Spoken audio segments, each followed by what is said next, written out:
up, everyone? Thanks for joining. We're finally on. Back in New York City.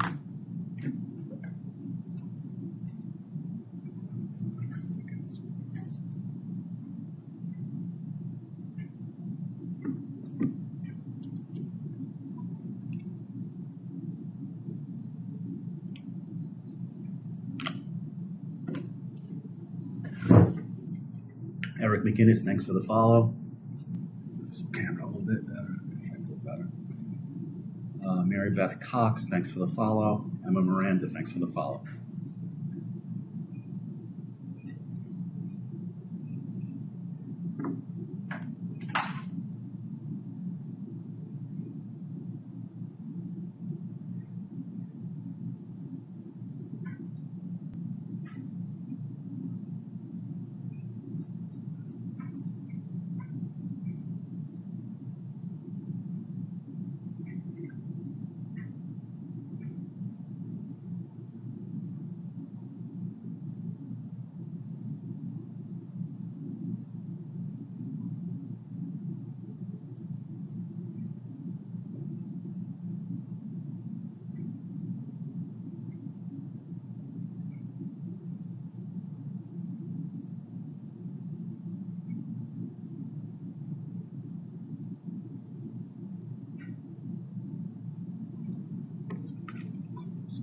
That's a little better like that.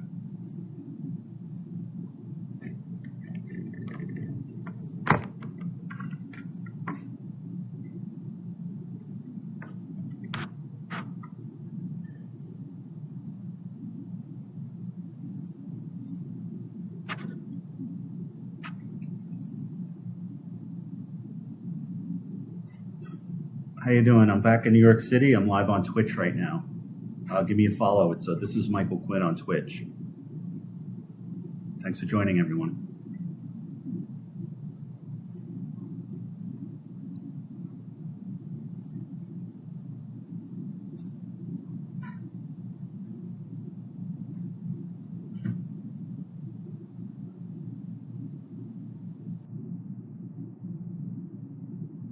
Thanks for joining. Thanks for coming on. Cousin Kristen, how's it going? Have you joined my Twitch yet? I stream every evening after 9 o'clock on Twitch. Go to twitch.tv. This is Michael Quinn. It's the same handle as here.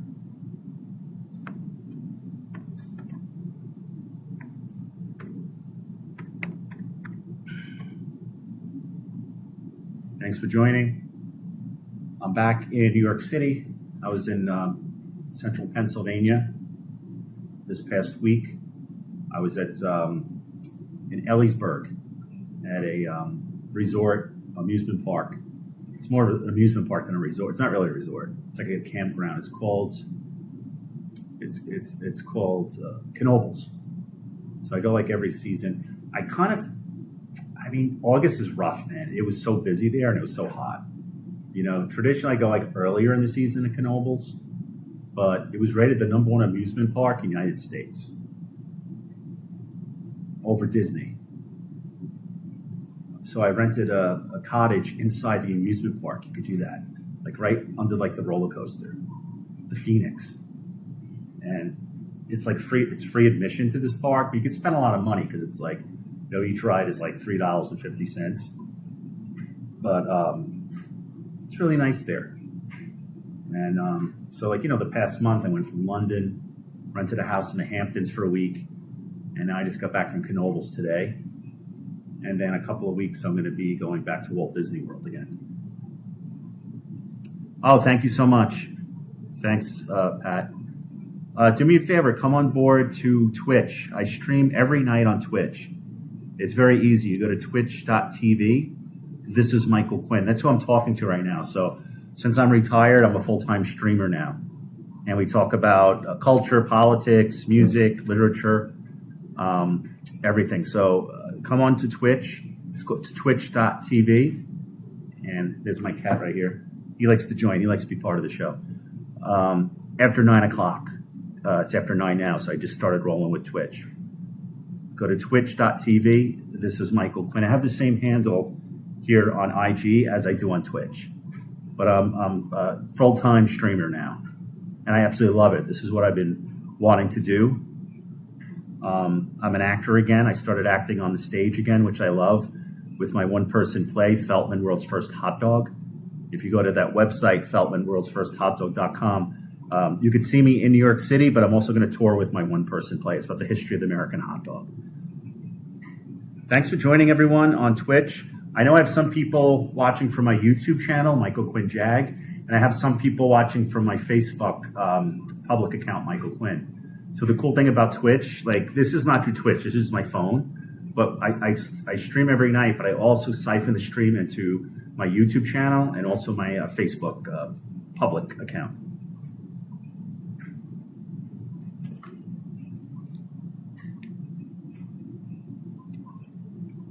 But yeah, that photo of my brother, I had that done through AI.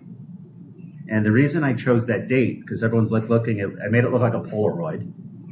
And, you know, that's how he was that date. I remember being with him and emailing him the week before 9/11. I actually have a printed out email. And when I created that photo, I said, you know, let's do it a Polaroid. Let's have the date on it. And I know he was really happy. A week before 9/11, his life was just going very well. He just passed the Series 7. He was just, you know, he was traveling, went to the, was it the Giants or the Jets opening game that week, previous week?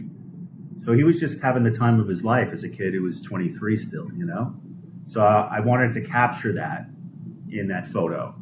And the date meant something because I remember that date well, and I still have printed out copies of emails between the two of us, between me and him at the 104th floor of the World Trade Center. I still learn English and Polish. Oh, thank you. Thank you. Thank you.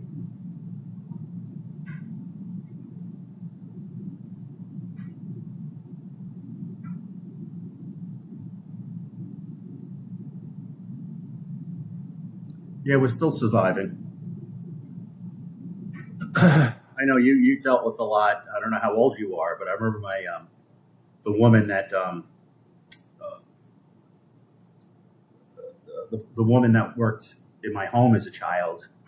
She would come once a week to maintain my house. She was from Poland. Ella, her name was.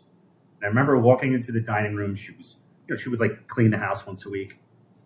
And I remember her reading the daily news on my dining room table and just crying and crying.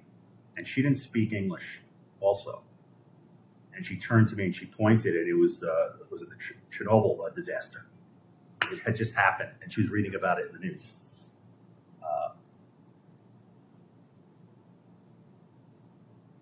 Yeah, I'm live on Twitch right now. Steve Woods, thanks for the follow. George Rutlow, thanks for the follow. I'm streaming live on Twitch. This is Michael Quinn on Twitch. Or you go to twitch.tv. This is Michael Quinn. I'm streaming every night now on Twitch.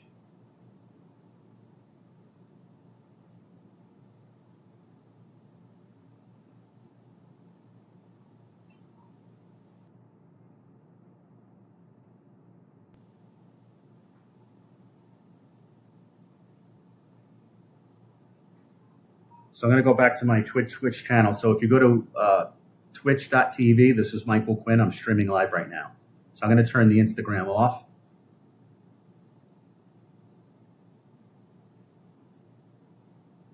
Oh, you live in Dublin.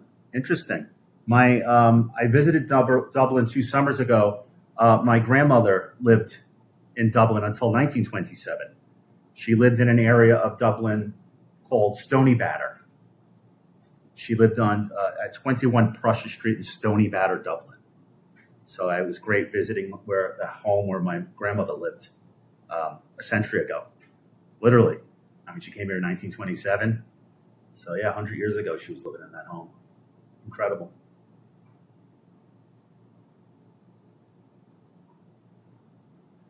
But come on Twitch. I know you don't speak well, but let me get you the link for Twitch. Hold on.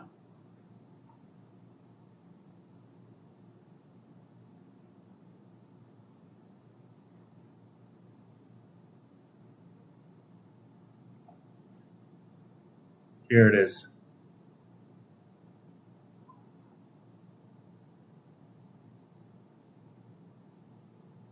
That's my Twitch account right there because I'm streaming live. I'm American. I was born in the United States, but my heritage, my background is Irish predominantly.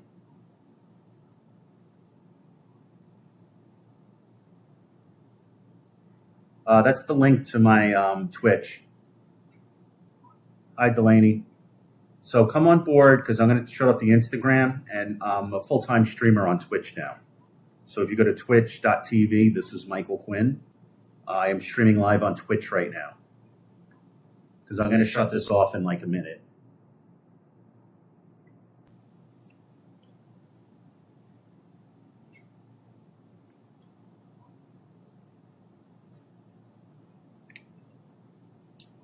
See the link, go to Twitch. This is Michael Quinn. I'm streaming live on Twitch. So I'm going to say goodbye to if anyone's here. If you want to continue the conversation, jump to Twitch because I'm streaming live. This is Michael Quinn. That's the link on Twitch, and I'll see you there right now.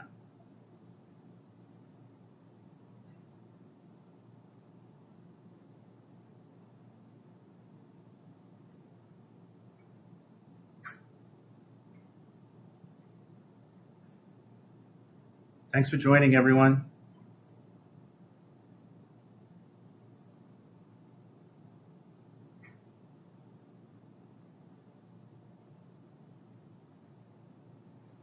Steve Woods, I think I mentioned, thanks for the follow, pal. I am back from Pennsylvania. I'm back in New York City now. As you can see, this looks a lot different than when I was streaming last night. I had my best stream so far last night with a great group of people. It was a great conversation. I'm just really just building this this Twitch streaming platform. So I stream every night after 9 o'clock.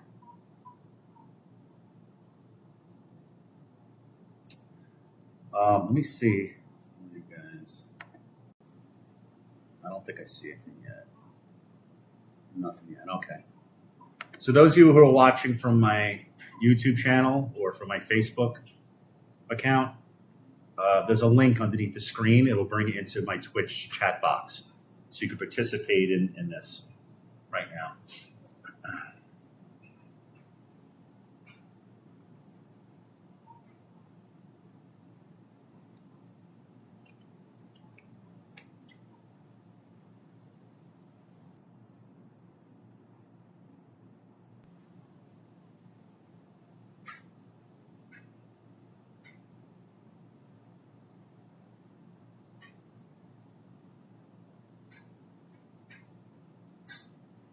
Wow, The Odyssey made $1 billion at the box office.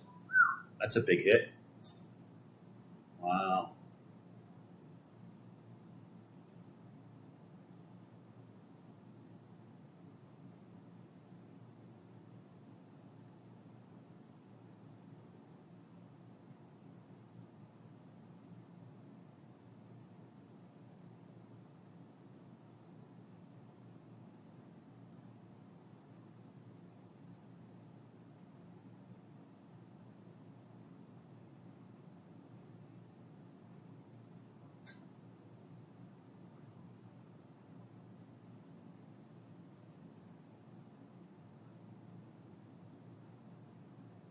Did anyone see The Odyssey? I saw it early on. I always liked The Odyssey. I think I make like the Iliad better, but The Odyssey's pretty damn good. When I was a teacher, that was I taught The Odyssey. It was my curriculum. I chose it.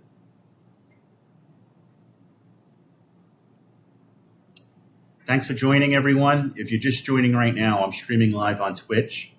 So go to twitch.tv. This is Michael Quinn. I am back in New York City. As you could probably tell, you probably see a little bit of my cat right there. Give it a little toe. Oh, he doesn't like that. Hi. Good boy. Did you miss me? Did you miss me? I love felines. So I'm live on Twitch right now. I'm going to shut this off. So if you want to continue, twitch.tv, this is Michael Quinn. So come on board. I'm streaming live. I stream every night after 9. twitch.tv. This is Michael Quinn. I'm a full-time streamer now. So if you want to talk to me, I only read comments on my Twitch chat box. So if you want to make a comment, I'll read it out loud, but only on Twitch. So this is Michael Quinn on Twitch. So if you want to continue, you have to jump on Twitch right now. This is Michael Quinn on Twitch. I'm streaming live right now.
Hi, thanks for joining. I'm on Twitch right now.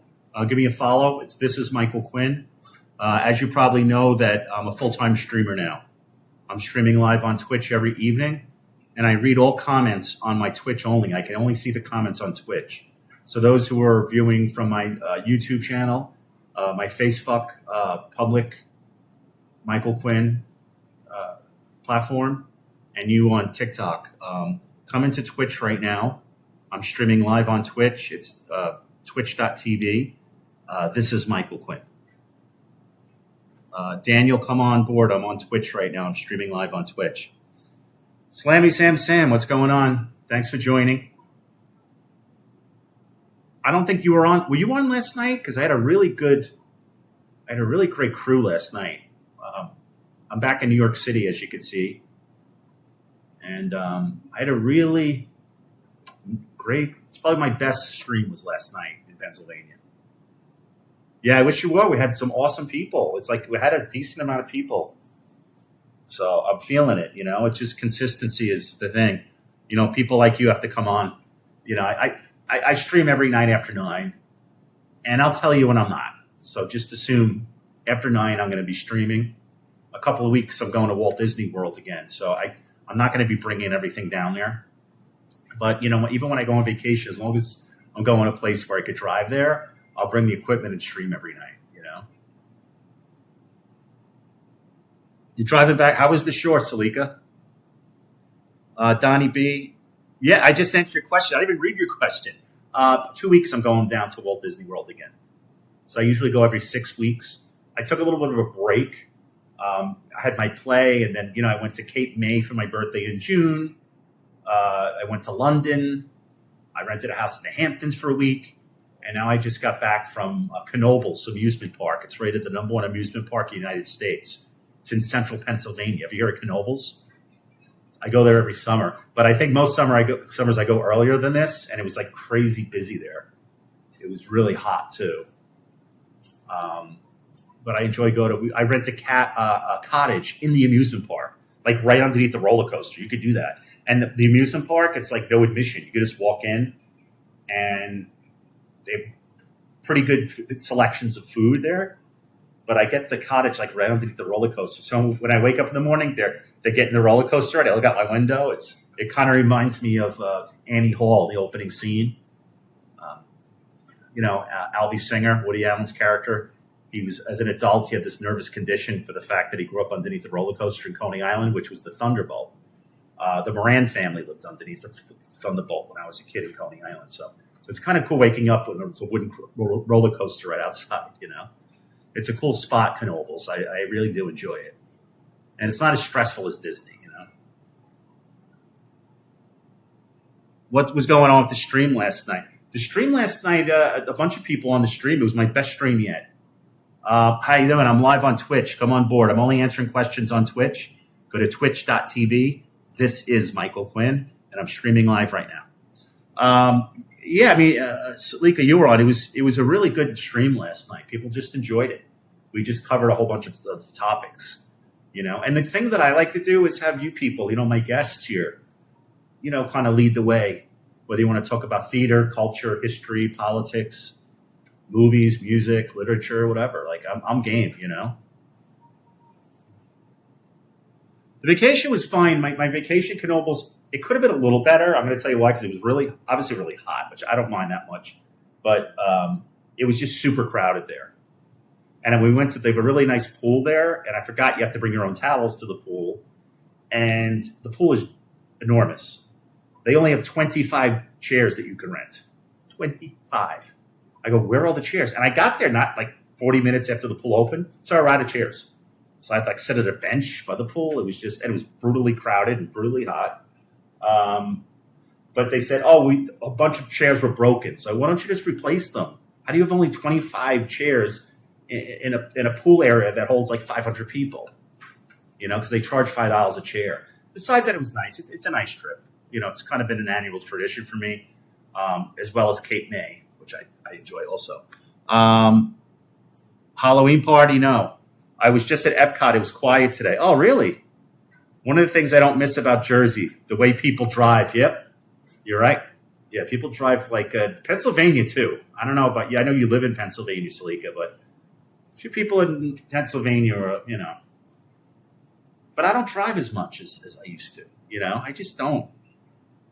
I'm never in Brooklyn anymore. Usually I drive and I go to like Southern Brooklyn, but I don't really go there that often, So unless I'm on vacation somewhere, I'm just hanging out in Manhattan here, taking the subway or walking, and occasionally I'll do like a Lyft,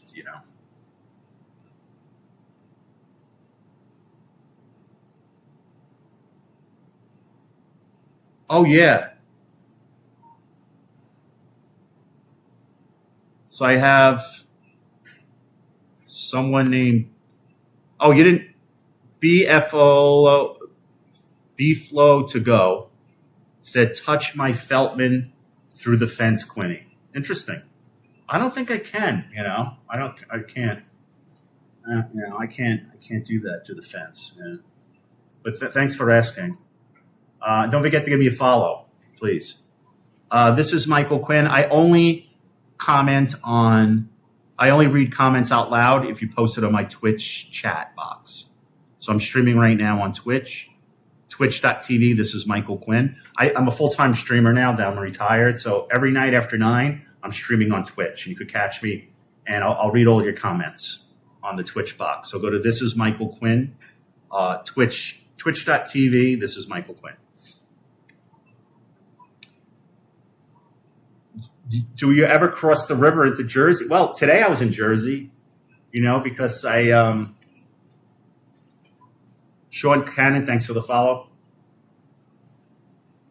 Because I had to go to Jersey from Pennsylvania to get back to home here in the city. Yeah. I mean, I usually stop at Wawa. We don't have Wawas here. But is it me or the sandwiches, the hoagies are pretty good there? Or was it just me? And maybe just I'm not used to it. Like the bread is pretty good at Wawa. Have you been to those Wawas, anyone? So I went to the Wawa. I'm trying to think which area of Jersey I was in. It's like the same town where they have that Wild West themed place. You ever been to, I was looking at the Wild West place in Jersey, and I'm like, that looks cool, but I don't think there's any rides there. It's just a replica of like Dodge City or something. You know the place I'm talking about in Jersey? I stopped at the Wawa there, and I really did. And I ordered a half a hoagie and mashed potatoes, man. I had that in the car. It hit the spot. before I got home, because the ride home was about 3 hours um, from Ellisburg, right? Ellisburg, Pennsylvania, where Knoebels is. Did you hear that? Did you see Daniel got out? I did, and he looks like he's eating well. I mean, he's filled out. He looks kind of chill. I don't know if he's on some kind of medication or whatnot. I still have his number. I don't think I'm going to call him, but I think Daniel Larson was extremely intelligent. When I met him in person, and we went out for a burger date at at PJ Clark's. He was really smart. I was surprised because he doesn't come across like that as much on his social media platforms. He's bright, articulate too, dangerous. I have to give him credit. He's a smart. After all the shit he's been through in his life, fucking pretty smart guy. Yeah, we met 1-on-1, just the two of us at PJ Clark. Yeah, that's when I brokered the peace deal, like Netanyahu doesn't want to do. I can't believe this guy Netanyahu. I mean, beggars can't be choosers, right? The United States, we're giving them all our fucking tax money.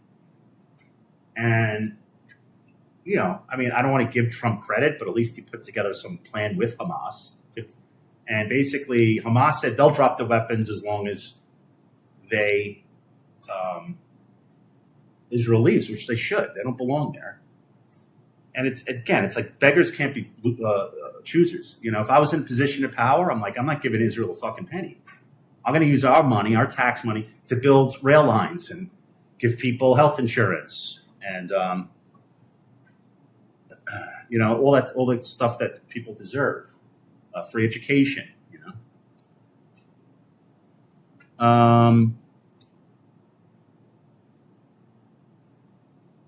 Hoboken is a nice spot to hang out on the weekend. This is interesting. As you know, my little brother, Jimmy Quinn, lost his life on 9/11. He worked for Cantor Fitzgerald. He worked on the 104th floor of Tower 1, my little brother. And he was planning to getting a place in Hoboken. He wanted me to move in with him. I don't know. I don't think I could be a Jersey resident because Cantor Fitzgerald's lease was up at One World Trade Center. I think it was a month after 9/11 it was up. And then I think they were going to move to Jersey City. So he was going to move to Hoboken. But I would go to Hoboken with him once in a while. Yeah, because I haven't been there in a while, though. I mean, I live here in the city, so it's just like I don't really get to Brooklyn or Hoboken. I just like it here. I got everything here in the city. But it could be cool. I like looking at the spots where the movie On the Waterfront were filmed. That Marlon Brando is Terry Malloy, his first Oscar. That was all filmed in Hoboken. Have you been in contact at all with World of T-Shirts? No, not recently. It's been months since we spoke to each other. Every once in a while he would text me, usually if he needed something, but he seems like he's doing well. I haven't heard from Daniel Larson either. I have his number too. He has my number.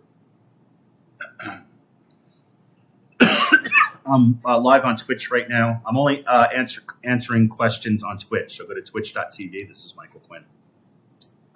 That was hoping for the best. That was iconic, hoping for the best. Yeah, I hope he does well. What's up? Just Meek23. Join me on Twitch. I'm streaming live on Twitch right now. As you probably already learned, since I'm retired, I'm a full-time streamer on Twitch. So I stream every night after 9 o'clock. So go to twitch.tv. This is Michael Quinn, and I'm streaming on Twitch right now. And I'll read all of your comments on Twitch. But only on Twitch I could see them. David McKeon Mitchell, thanks for the follow, babe. Has Based ever hit you up? Once in a while, I get random text messages from Based, and then I'll respond, and then I don't hear from him. So he sends like these random text messages.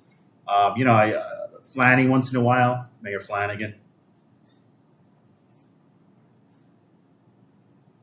I really enjoy these streams, good conversations and chill. Yeah, and spread the word. I know it's going to build. It's, streaming is very difficult on Twitch because you're asking people to spend an evening with you, right? Maybe not as difficult as getting them to see you perform live, but at least when they're performing live, they know what they're getting, right? With this, you don't know. But yeah, I'm doing this full time, and after 9 o'clock every night, you'll see me streaming here. I'm live on Twitch. This is Michael Quinn. Press the follow button on Twitch. I'm streaming right now. It's twitch.tv. This is Michael Quinn.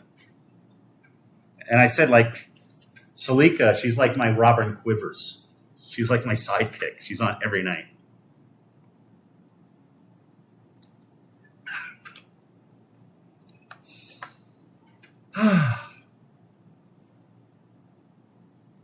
And the interesting thing about Twitch, like, a lot of people give up, like they'll be on for like 20 minutes, half an hour, and they get like 1, 2 people. I find like once I get that hour out of the way, more people start coming in. It's just you gotta be persistent and consistent with it, I mean, that's my experience. I mean, I made an affiliate status pretty quickly, and I have the TTS set up. I have a handful of subs. If everyone wants to get a subscription, I have a whole bunch of those. I think I have to add some perks in there. I just enjoy it. It's what I've been wanting to do for a while because I'm a conversationalist. I have many different interests, a lot of experience in certain areas, and I love the conversation and just chilling at home. It's like Jag Fireside Chats. Do you still go to McSorley's? I was there for a birthday party, I guess a month ago. I was there for a birthday party. We had a great time. Yeah. They're still doing well. They're still selling the Feltman's hot dogs. I wish my former brand very well. Obviously, I moved on from that, and I'm traveling. I'm acting in the play about the history of the American hot dog, and I'm streaming. This is what I want to be doing with my life. I'm doing exactly what I want to be doing. Exercising, taking care of my health, taking care of my mental health. I discovered I had a neurodivergent. I discovered that last year. So I'm taking medication for that. That helps a lot. And I'm traveling like a motherfucker. I mean, it's in a Proustian way. I'm making up for lost time. Because as a kid, we never really left Brooklyn much as a kid, Like, in the late 70s, my dad would take 4 days off in August, and we drive up to jump in his 77 Oldsmobile, and we go up to Lake George for 4 nights. I was lucky if I got to Newark when I was a kid. So now I'm finally starting to kind of, I've only been to 6 countries.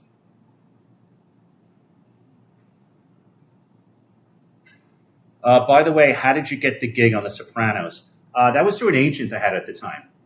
So I was doing a play off Broadway at the time. What year was The Sopranos? Late 90s, I guess. And my agent calls me up, and she said, there's a new TV show called The Sopranos. That they want to see you. It's not going to be a regular character, but it's going to be kind of like a featured extra type of thing, which I was in the Screen Actors Guild. So to be a featured extra, you have to be standing there and they see your face there, and featured extras got more than just regular extras. So I said, well, what's the name of the project? And she goes, oh, it's for HBO. It's called The Sopranos. And I said to my agent, I go, well, I'm a baritone. So if they're asking me to do some kind of performance, she goes, no, it's the name of the show. You don't have to sing. I said, oh, okay.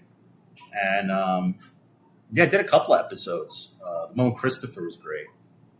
And she's like, yeah, it stars James Gandolfini. I said, was he the guy who was on Broadway as Mitch in Streetcar Named Desire? She's like, yeah.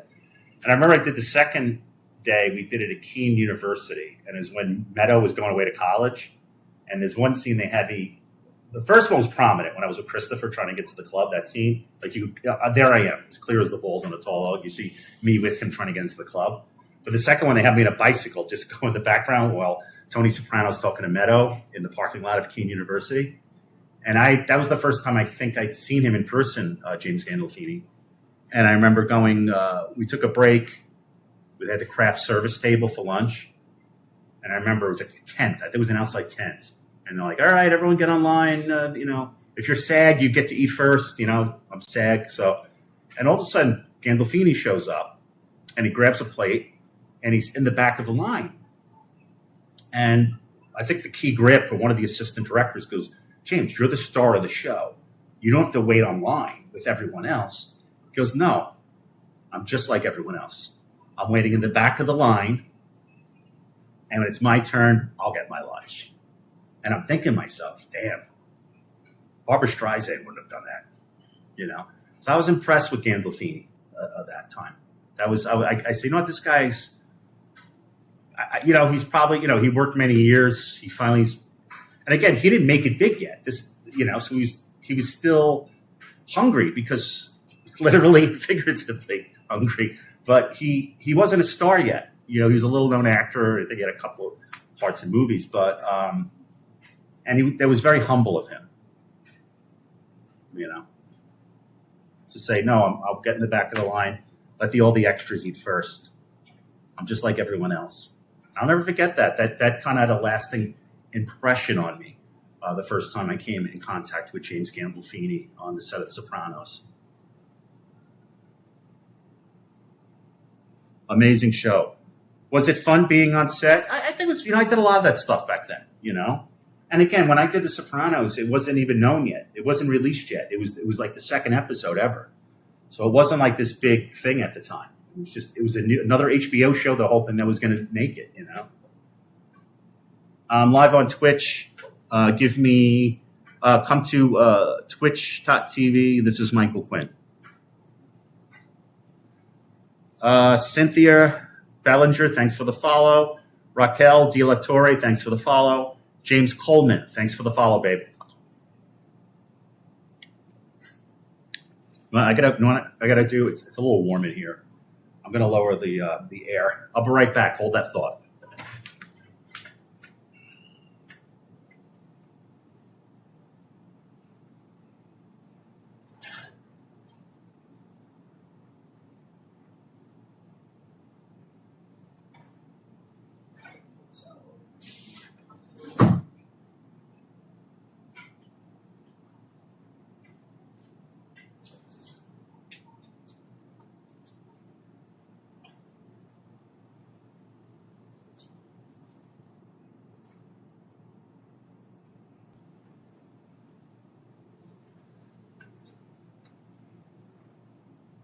Hey, if you want to come on board and ask questions, I can only read questions on Twitch. So go to twitch.tv. This is Michael Quinn. Oh, I'm sorry, Quinn. I missed the answer about how fun it was being on the set of The Sopranos. The thing is about The Sopranos, it wasn't a hit show yet. I didn't really know James Gandolfini. Michael Imperioli. They were like, oh, it's the guy that played the kid that played Spider in Goodfellas. That's all I knew him as. So and I knew. Excuse me. I know Tony Sirico pretty well because he was friends with my friend Raymond, who's an actor, who owned Pips Comedy Club. So I know Tony Sirico from Brooklyn pretty well. But even Tony Sirico was like an extra, small parts. Like all these people were not big stars going into The Sopranos. A lot of them were like new actors, had bit parts.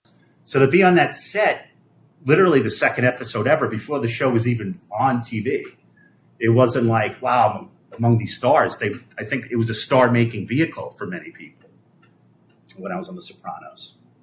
And then I said Sex and the City too. I was urinating next to Kim Cattrall in a gay club. They filmed it at Exit. But one scene, it's interesting. So when I did the scene with Kim Cattrall in Sex and the Quinny, I was scantily clad. I was ripped at the time. No shirt on. Mario Catone was on the set. And we shot 2 days, but one day was at Long Island City because they couldn't get all the cameras into the bathroom. So they had to build a bathroom set with a fish tank over the urinal. So they shot that set. Go to that. You'll see me in that scene. And then you'll see me, the other clip, I'm like dancing, like I'm portraying a gay guy. But, so I'm supposed to be gay. And I'm like, damn, ripped it. I'm like dancing in the background. You see me like this. And then the next scene, I'm walking up to and I'm taking a leak, and Kim Cattrall's next to me. That was Sex in the City. Those were fun times, The only time I really got like good speaking roles is when I worked on the soap operas.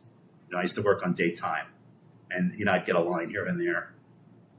But it was a different time period. Back then, you had to like knock on doors. You had to like staple your headshot 8x10 glossy black and white to your resume. You had to have these postcards, which is everything was done by mail, or you had to show up in person. Now everything is just they shoot an email, and now you self tape. But back then, you had to actually show up and audition in person. It's a lot different today. And I'm just back into the game less than a year.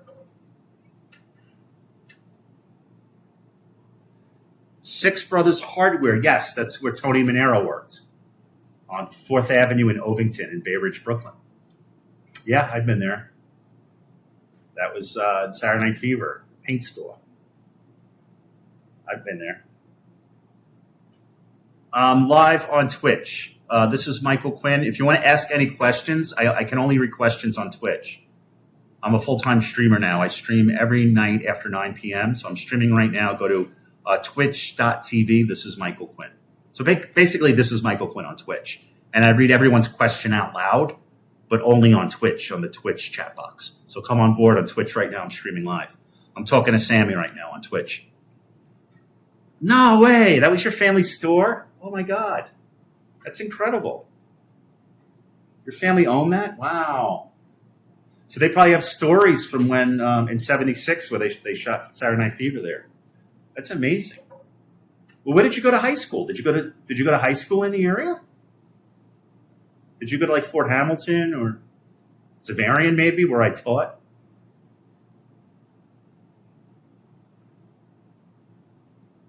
Apparently the woman used to come in and hug the ladder and strip on it. Which woman? Which woman are you talking about? Moonlit Smile, thanks for the follow, babe. Billy Ben, thanks for the follow. Stacy Mead Holland, thanks for the follow. If anyone wants to make comments, ask questions, I can only read it on Twitch. So you have to go to twitch.tv. This is Michael Quinn. I'm streaming full-time after 9 o'clock every evening on Twitch. Random fans that were obsessed with Travolta. Okay. Oh, I gotcha. Yeah, because he would always pull the ladder. I remember that. That was great. That was that scene. Man. Fuck the future. No, Tony, you can't fuck the future. The future fucks you. It catches up with you, and it fucks you if you ain't planned for it. Look, Mr. Fusco, tonight is the future, and I'm in plan for it. It's a beautiful shirt. I got it. Beautiful. Tony, just wait till you in advance, all right? Big shot. I knew him, too, from the Actors Studio. Both of those guys were good friends. Shakur, Marty Shakur played Father Frank Jr., and was it Coppola, the other fella's name? He's tall. I used to see them at the Actors Studio all the time. And it's funny, they were like close friends. One played Mr. Fusco, and the other one played Father Frank. You got it, yep. Give me 2. Hey, Tony, what'll be 2 or 3? 2. Give me 2. That's good. Bay Ridge ain't the worst part of Brooklyn. You know what I'm talking? It ain't like a hellhole or nothing. But it ain't Manhattan. I'll take a cheeseburger and some coffee. And she'll have lemon with some tea. I used to go to that place, too, that Fisherman's Restaurant where they have the date by St. Patrick's Church. I pretty much know that. Not only do I know Saturday Night Fever by heart, but I also know all the dance moves. Because I used to go to 2001 Odyssey where they filmed the movie. And I would do those whole moves. Like I know the whole, I do the whole thing. I have pictures of myself on that dance floor. And when they knocked it down like 20-something years ago, they were auctioning off the floor, the light up floor there. And my mom called me up. She was nervous. She thought I was going to mortgage my apartment to buy the floor from Saturday Night Fever for the 2001 Odyssey. But I have great pictures of me dancing on that floor back in the day. It was fabulous. I'm live on Twitch. If you have any questions, go to twitch.tv. This is Michael Quinn. I read all questions out loud on Twitch. Gloria McCracken. Thanks for the follow, babe.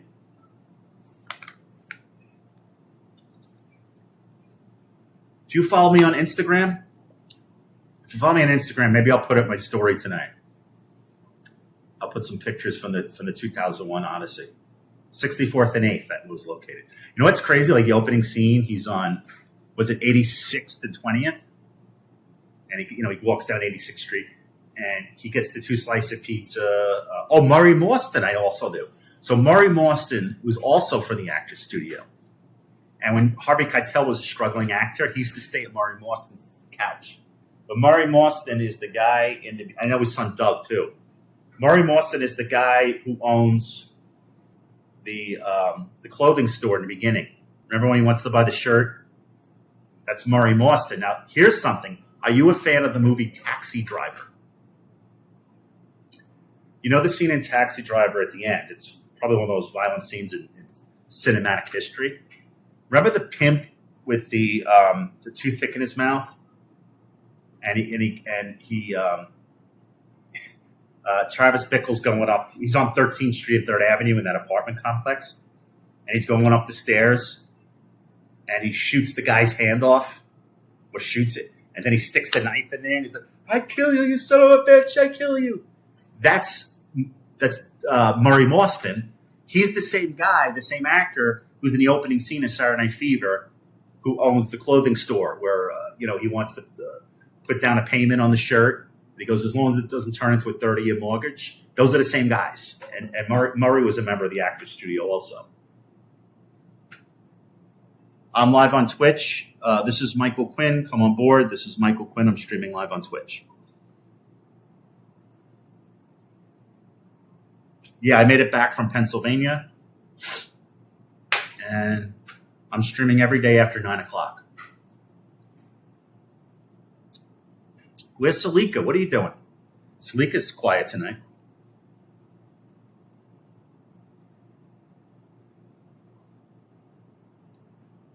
Susan Mitchell, thanks for the follow. Brian Lyon. It's not Ryan the Lion. It's Brian Lyon.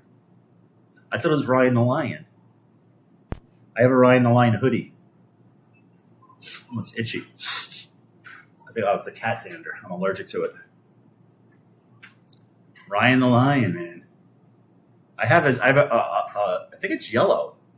I rock it sometimes, the Ryan the Lion hoodie.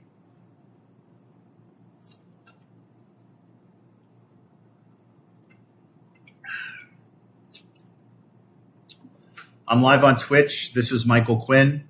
Go to twitch.tv. This is Michael Quinn. I'm streaming live on Twitch right now. I'm a full-time streamer. After 9 o'clock every evening, I stream on Twitch.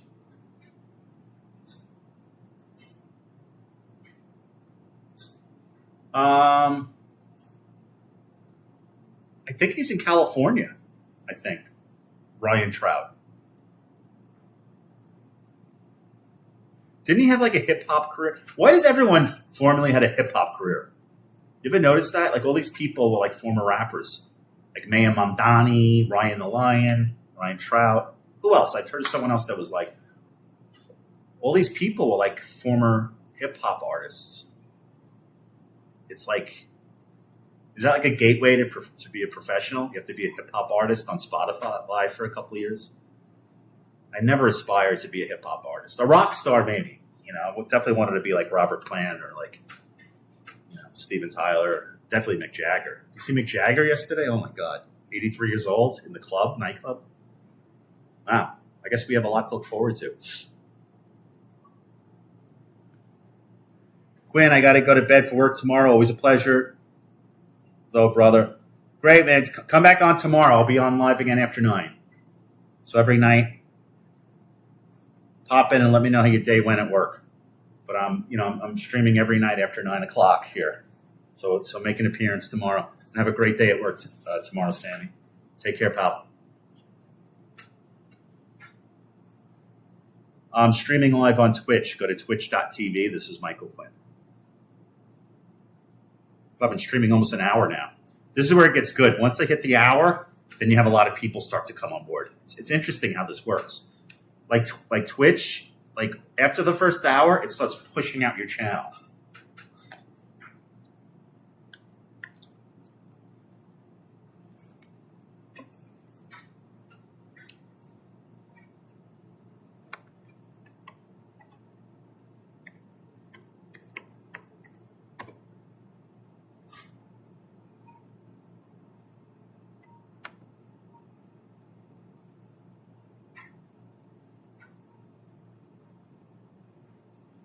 Chris Donatelli says waste of O2. Go fuck yourself, dude.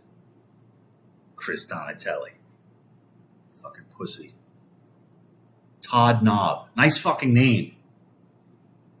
You calling me a clown? Todd Knob. Imagine your name's Todd. Imagine if you lived in England and your name was Todd Knob. Oh my God. Fuck you, pal. You're the fucking douchebag. Go fuck yourself. Fucking MAGA asshole. BJ. So what does that stand for?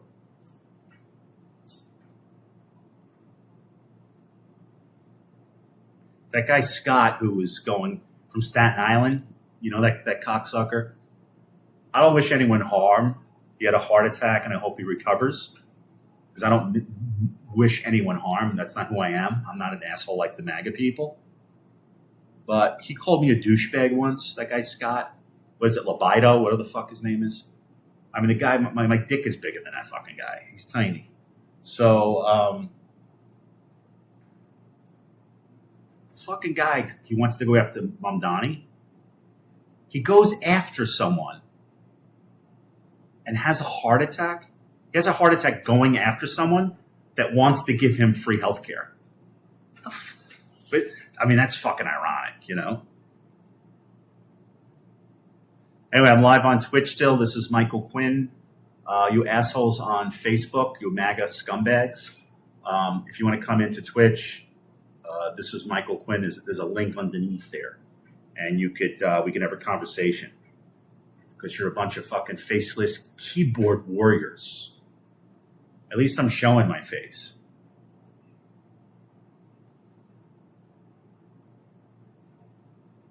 Reggie Walk, what's up, pal?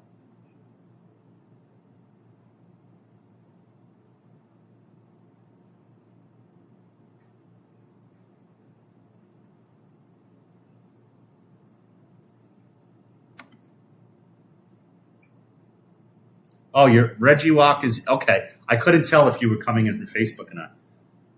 What's new, pal? What have you been up to?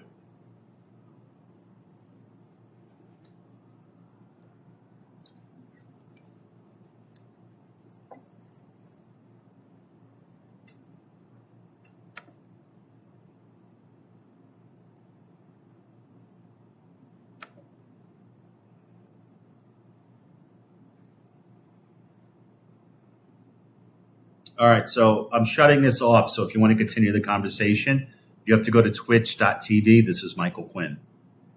Every comment on Twitch, I read out loud. So I'm going to shut off the TikTok version. So go to twitch.tv. This is Michael Quinn. I can only read comments on Twitch. I can read them out loud on Twitch only. So you have to go to This is Michael Quinn on Twitch because I'm turning this off. So go to This is Michael Quinn on Twitch right now. I'm streaming and I'll read all your comments out loud. Bye-bye. This is Michael Quinn on Twitch.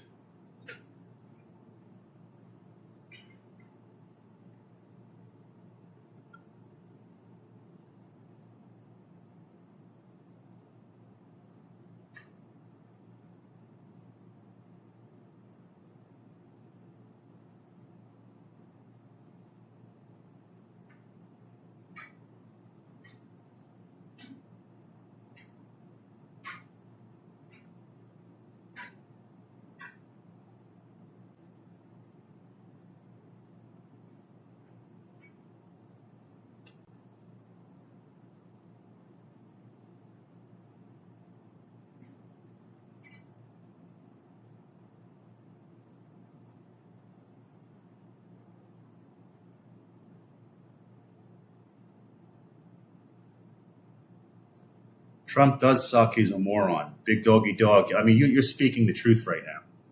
I mean, he's the fucking worst.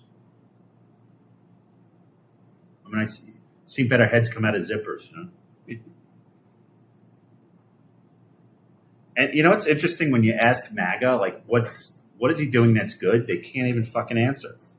Well, they do answer, but they're like, he's getting rid of all these illegals. What the fuck, bro? He's making sure Iran does not develop a nuke. They weren't developing a nuke. There was no evidence. The United States intelligence even came back, said they were not developing a nuke. But let's help Saudi Arabia develop a nuke.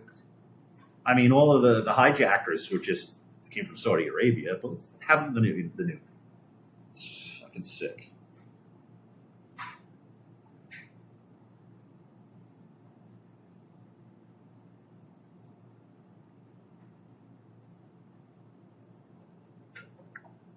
So anyway, yeah, I'm streaming live every day after 9 o'clock here on Twitch.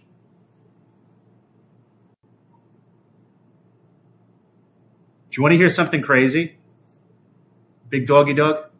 So I'm also on Facebook, and I'm actually making a killing on Facebook with my videos because there's so many of these dumb motherfucking MAGAs, and they don't realize, like, the more that they engage and call me a soy boy and all this stuff, the more money I get. It's crazy. So I've been really doing well with that.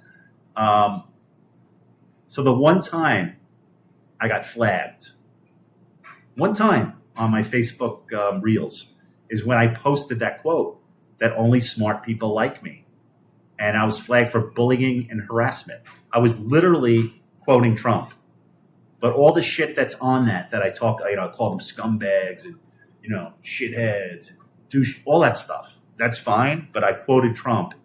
And I think the algorithm is in there. I think with all social media now, it's like you can't mention the guy or they flag you. It's even TikTok, which when it was owned by the Chinese, there was more freedom of speech under communist China. Now that it's owned by Larry Ellison, Trump's pal, you can't say anything about his circle or you get flagged.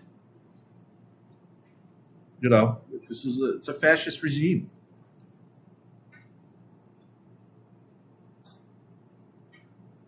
Hi, I'm live on Twitch. Give me a follow. This is Michael Quinn. I'm streaming live on Twitch right now.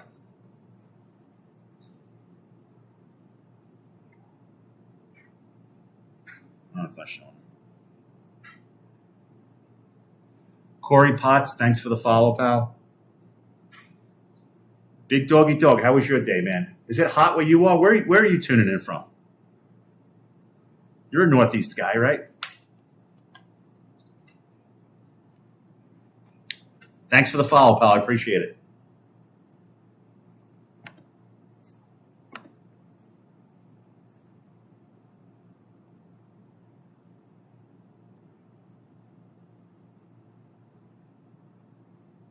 Oh, North Carolina. Oh, it's got to be hot as balls down there.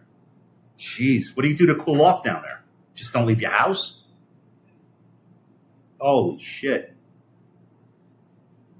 I'm live on Twitch. Give me a follow. This is Michael Quinn. On Twitch, come on board. Yeah, it's going to be hot in New York City this week, too.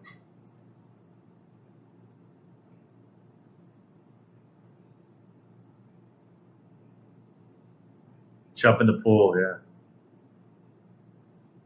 See if I can get back here. Hold on. And you work down there in North? You work there in California, Charlotte? Fuck it. Was someone sending me shit here?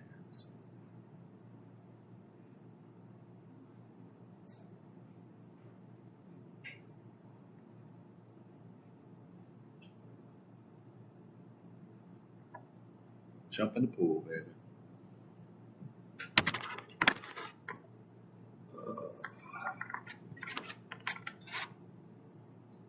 Oh, you got it. Where did you grow up in New York?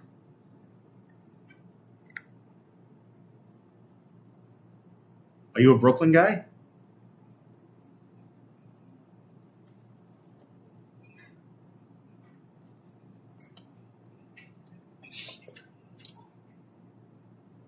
Kathy Grabowski, thank you for the follow, babe.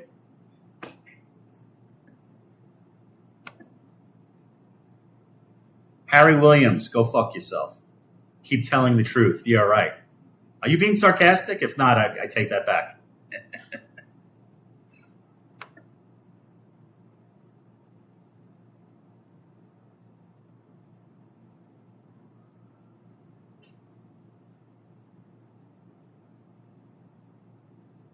Which food do you miss the most? The pizza? Today, they probably don't have good pizza there, right?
Hey, I'm live on Twitch. Give me a follow. I'm streaming live. This is Michael Quinn on Twitch.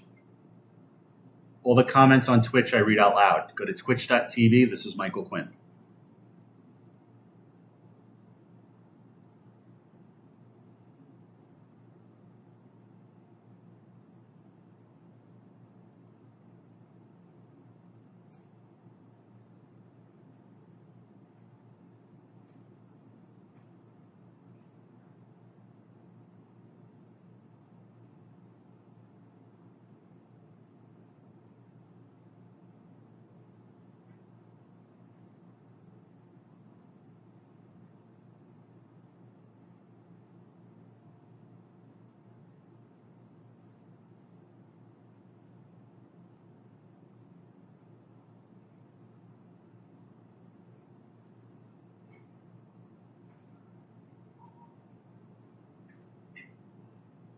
I'm home watching a new show called Shards on Hulu. It's set in the 80s. Seems pretty good so far.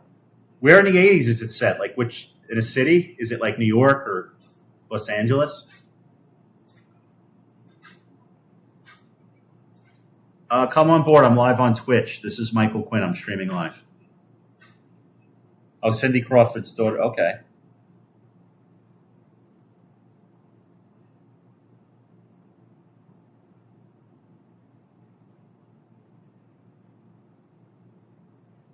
Shirley Shanklin, thanks for the follow. Bonnie Corvu, thanks for the follow.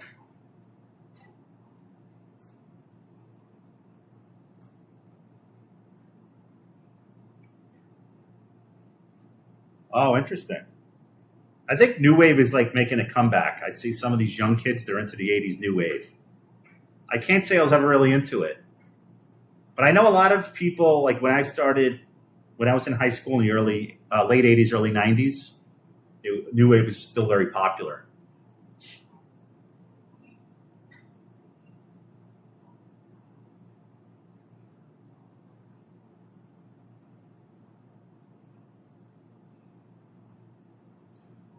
I'm going to turn this off here. So if you want to participate on Twitch, go to twitch.tv. This is Michael Quinn. I'm streaming live on Twitch right now. So give me a follow. I'm on Twitch. This is Michael Quinn. Thanks.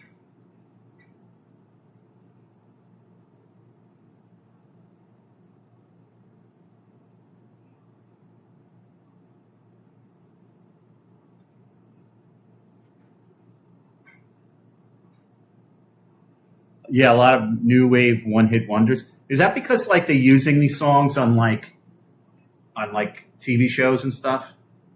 I think that's how the younger generation finds it, right?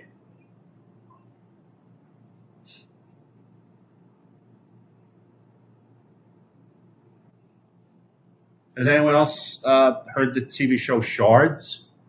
Why is it called Shards?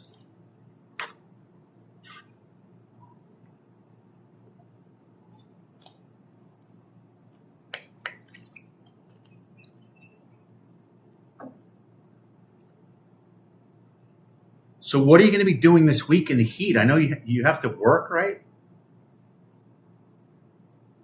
I'm just trying to figure out because it's going to be broiling this week. I'm trying to figure out what I want to do. Do I just want to sit in here and stay cool? I don't know. I'm trying to figure out the week.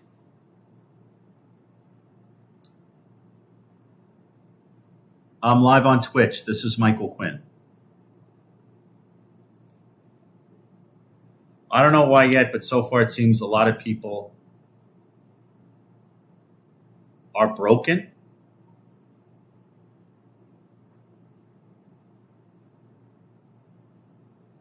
This week. Well, what's today? Today's Sunday, isn't it?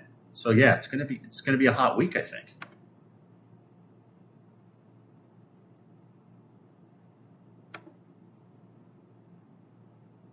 I think I insulted a guy before. I'm live on Twitch right now. This is Michael Quinn. So I get people coming in because I'm also streaming live from my Facebook, which I get a lot of views off that, an insane amount of views.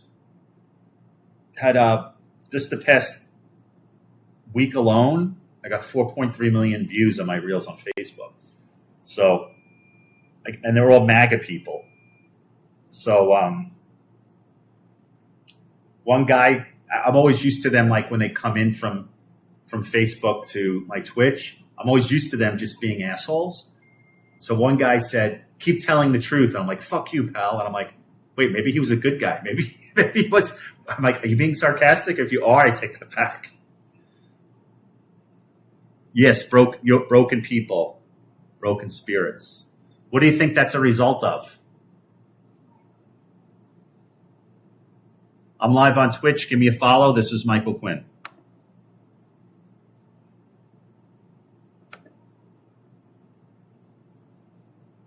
MAGA.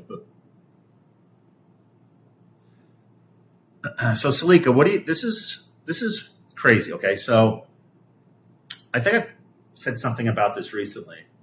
And I don't want to give Trump credit for anything, but the United States and Hamas kind of worked out this 15-point deal, and fucking Netanyahu rejects it. Like, beggars can't be choosers. You know? I mean, honest, if I had any type of influence, I would fucking defund Israel at this point. You know? It's just, who the fuck does he think he is? Hamas is agreeing to peace.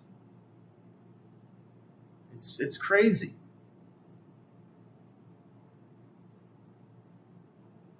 Jeffrey Clark, thanks for the follow, pal. I'm live on Twitch.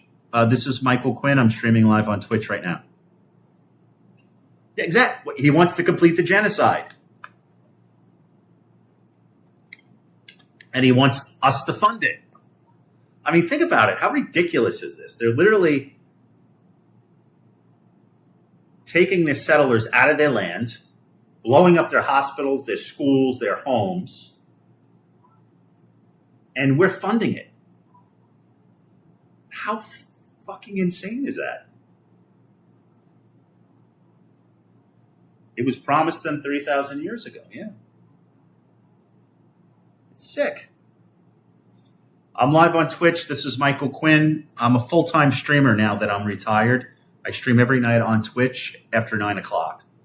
And I only read questions and comments on Twitch. Every comment on Twitch I read out loud. You have to go to twitch.tv. This is Michael Quinn. So if you want to participate, go to twitch.tv. This is Michael Quinn.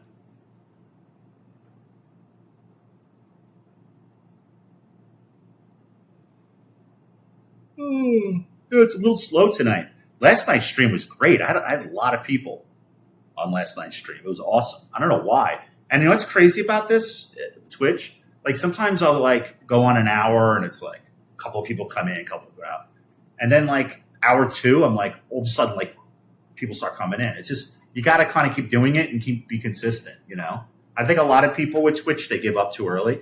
Like I made affiliate status pretty quickly. I have a handful of monthly subscriptions, and I have the TTS set up too, which is kind of cool. What's fucked up is Israel used to be called the British Palestine Mandate, and all these Palestinians took all these Polish Jews in, and then they kicked their hosts out of their homes. And not a lot, because I know. Well, also the Arabs sold a lot of their lands and farms to the Eastern European Jews also.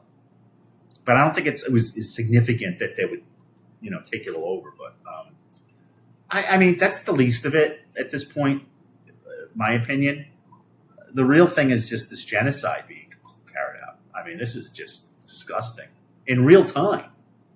The other genocides of in history, at least it was some of it was kept on the DL as far as the world knew about it. But this is happening in real time. We're watching it. It's fucking sick. It's fucked up. I mean, this one kid in Palestine yesterday, he was literally scooping up he was like a 10-year-old, literally scooping up his best friend's brains off the ground. It's sick what's going on.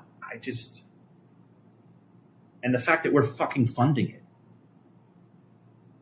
It's like, oh, we have enough money here. People have no health care. We have the worst transportation system in a developed country. Kids 23 years old are going to be paying back student loans to the rest of the year. But we got billions to contribute to a fucking genocide. It just doesn't make fucking sense. It doesn't make sense. And the only way we could change is if more of us vote for the candidates that we should be voting for. The ones that actually say, you know what? You're the most important to me. The people that voted me in. I have to take care of you, not billionaires, not corporations, not Israel. I work for you. You voted for me. I work for you. Let's get free healthcare. Let's get, some affordable, free education, affordable housing. All this stuff that they don't give a fuck. We can't afford that. But we could afford billions to Israel, so they could commit a genocide. It makes absolutely no sense. You know what's interesting, Salika? Do you know that guy? I think his name's Scott LeBedo. He's the Staten Island Grinch. I mean, literally, my dick is bigger than this guy. I didn't know who the fuck the guy was, but a year ago or so, he called me a douchebag on my Instagram, and he went after Mamdani.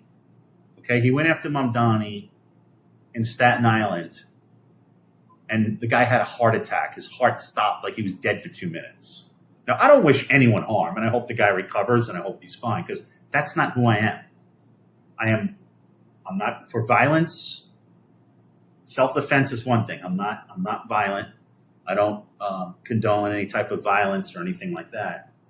But the irony is, this guy had a heart attack going after a man who wants to give him free health care. It's insane, right? Oh, man. Yes, I remember micro penis fan. Wow.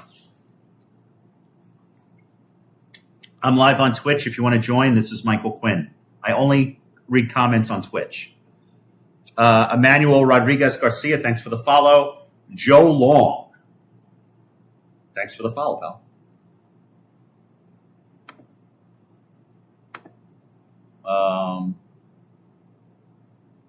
The bully to begin. This is far from profile. Yes. In the same way, makes it all make sense. Our pro-life people need to fuck themselves. There is nothing pro-life about them. Exactly. Remember what George Carlin said? They're all about saving the fetus. They're all about. But once you're born, fuck you. It's you're on your own. Ugh. Stressful sometimes thinking about.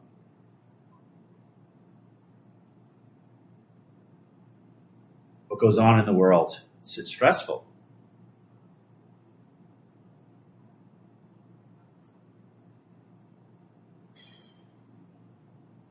It really takes a toll. It really does. They desert the poor woman. Yeah. Women bleeding out in parking lots in these like Baptist areas of the nation. It's completely fucked up. It's really hard on people like me who are neurodivergent. Like neurodivergent people who are intelligent. It's very difficult dealing with what's going on in the world. If you're a dumb motherfucking asshole, hick redneck, who has like a pickup truck with Confederate flag and you love guns and hunting and plowing the fields, you're loving this right now. And I'm almost jealous of you that you have such a simple mind that you think this is awesome what Trump's doing. But people who are actually kind of know what the fuck's going on in the world and have empathy and care about other human beings, it's really torture. It's really torture. And it's crazy the MAGA who thinks we're winning. What the fuck are we winning? What are we winning? We're not winning the war in Iran. Certainly not.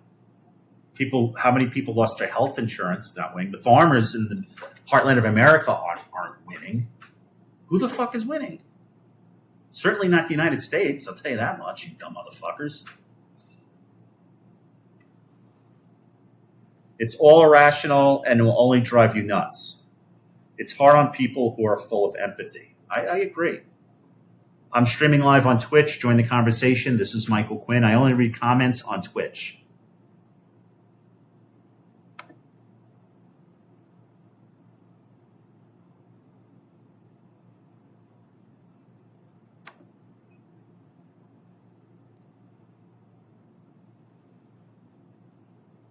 It's all gaslighting. They believe their own lies and imagination. You know what it is? I think it's very difficult, and I'm glad I got to that point in my life. And it wasn't easy to break free of that.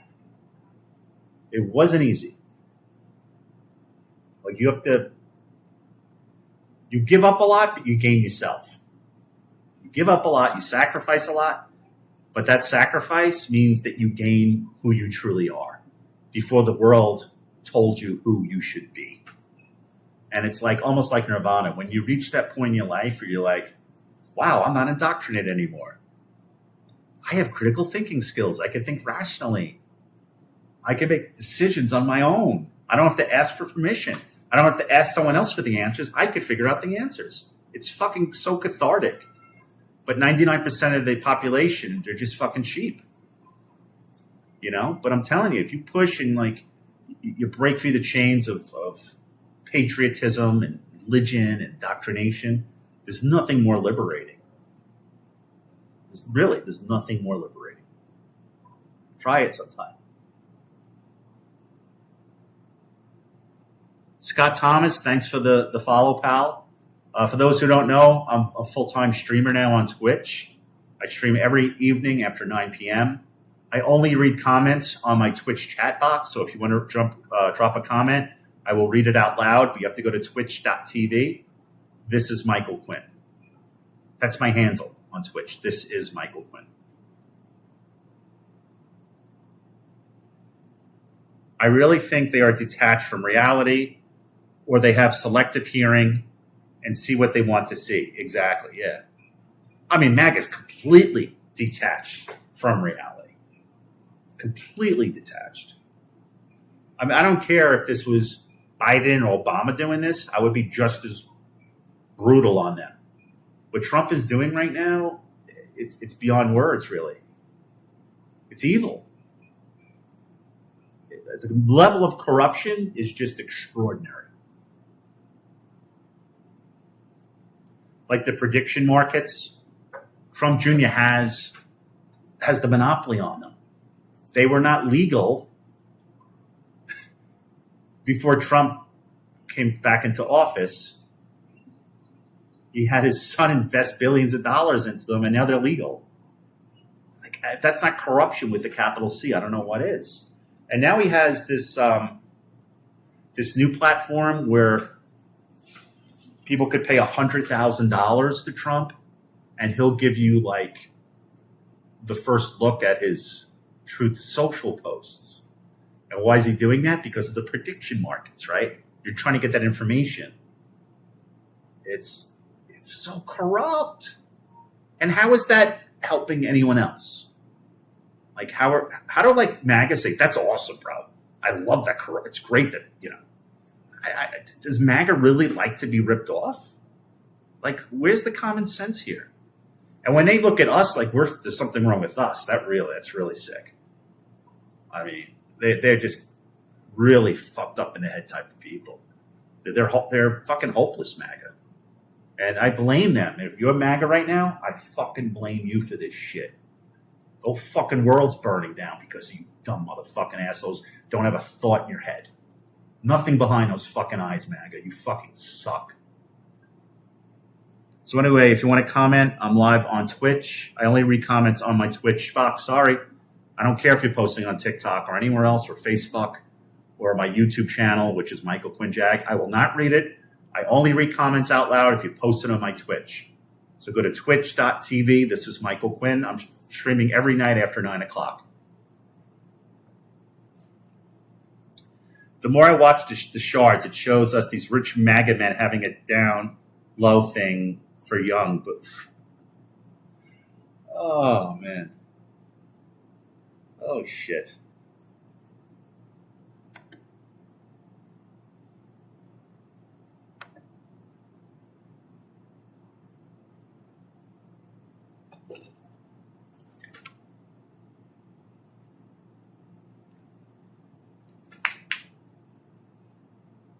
What I heard recently at the United States, since they're not going to be able to get the Strait of Hormuz back, they want to build a pipeline. That's going to take 10 fucking years. And you think they're going to accomplish that? Like that pipeline's not going to get bombed? Oh, man. Trump is so bad. Trump is such a disaster. Everything he's done so far has been an epic failure. Everything.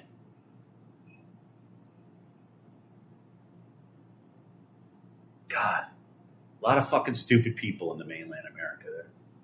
A lot of dumb motherfuckers out there. I knew there was a lot, but not this much. It's interesting seeing the videos of people who left MAGA. Oh, man. There's one guy who married, he was an old man pretty much, and he married this young woman from, I guess, Latin America or something. And ICE kidnapped his wife. He was a big Trump supporter, big. And he's on being interviewed, and ICE kidnapped his wife and put her in a detention center. And he was a big Trump supporter. And ICE kidnapped his wife. You see here these stories now. And again, as long as it doesn't affect them, fuck everyone else. But once it does affect them, oh my God, I can't believe I voted for this guy. No shit, Sherlock. You dumb motherfucker. I'm live on Twitch. This is Michael Quinn. The only comments I read out loud is on Twitch. Space Cadet, thanks for joining. What's up? How you doing? I just got back from Pennsylvania. I was in Ellisburg, Pennsylvania. Rented a cottage inside an amusement park called Knoebels, right underneath the Phoenix roller coaster. Which I like the Twister now better than the Phoenix is just too bumpy. The Twister is a great roller coaster. If you've ever been to the #1 amusement park in the United States, it's called Knoebels. Yes, it was rated higher than the Disney parks. So how was your day, Space Cadet? How's the music going? I'm glad now you have a new nom de guerre. I have to get used to it. I'm live on Twitch. Give me a follow. This is Michael Quinn. I'm only reading comments on Twitch. So you have to go to, on Twitch, go to This is Michael Quinn and hit the follow button. There was another case. A French woman was a Trump supporter and she got deported. Her late husband and her stepson were all MAGAs. Yeah, you hear this shit all the time. Really? Is your new song live yet? Or you still have to mix it?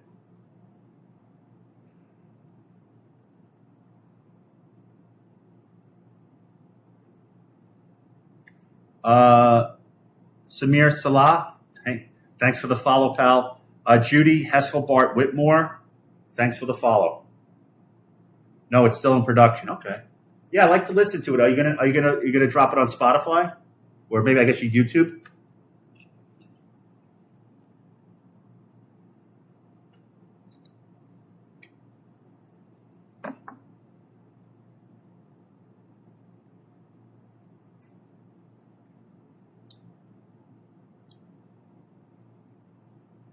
Maybe Oh, that's cool.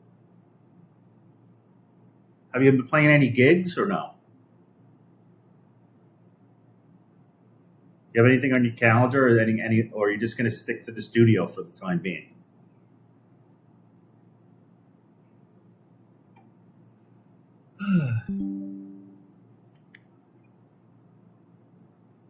I got to plug this shit in.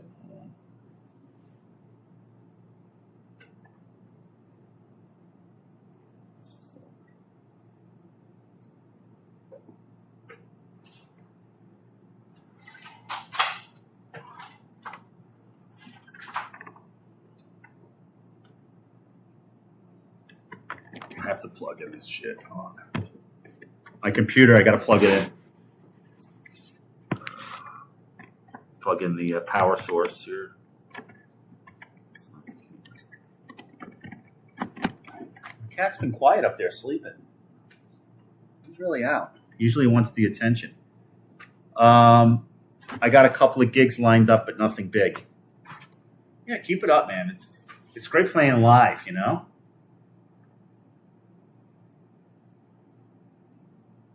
What's your new song about? Or you don't want to share it? Richard Francisco, thank you for the follow. Jay Davidson, thanks for the follow. And for those watching on any of my other platforms besides Twitch, I only read comments on Twitch chat box. So come and give me a follow, hit the follow button. This is Michael Quinn. I'm streaming live on Twitch. I'm streaming every evening now after 9 o'clock on Twitch. So join the party.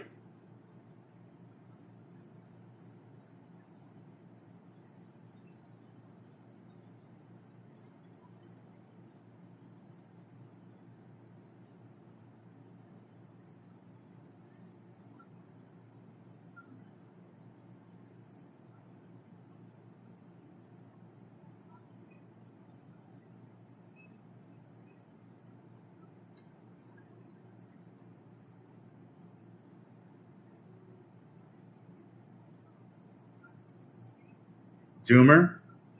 Wow. They ended the first episode with the Year of the Cat. Wow. I love my cat. Hi. Hi. He's just waking up. He's like, hi. You okay? Did I wake you up? Yep, big yawn. He's like,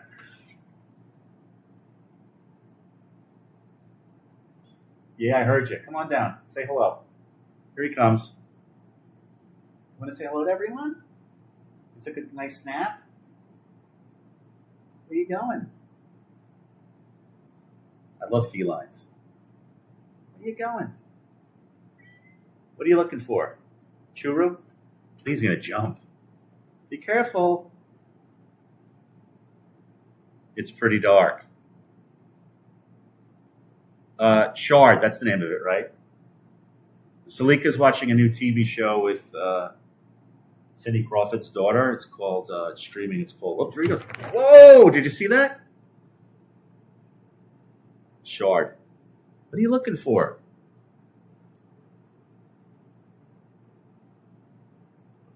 He's funny. I love my cat.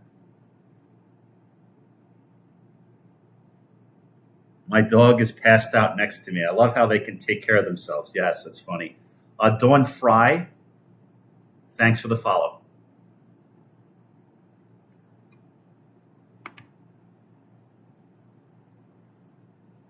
The Shards. Okay.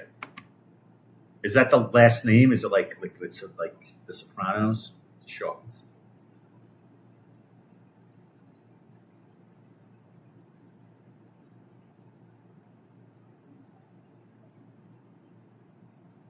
Oh, that is Shards.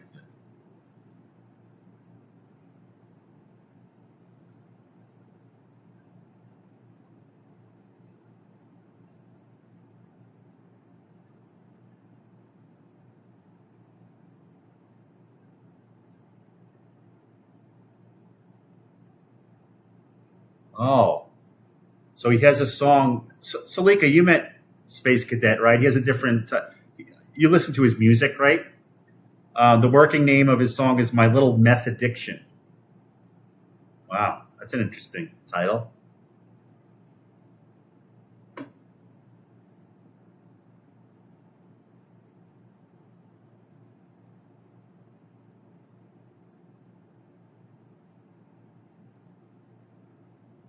I'm live on Twitch. Give me a follow. This is Michael Quinn.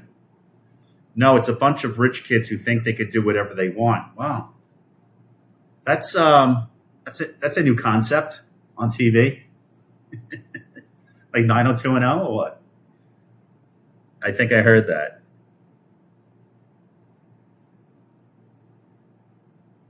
I just don't get like people who watch, and I'm not a big TV watcher. Like I don't watch much TV. I don't subscribe to TV shows really at all.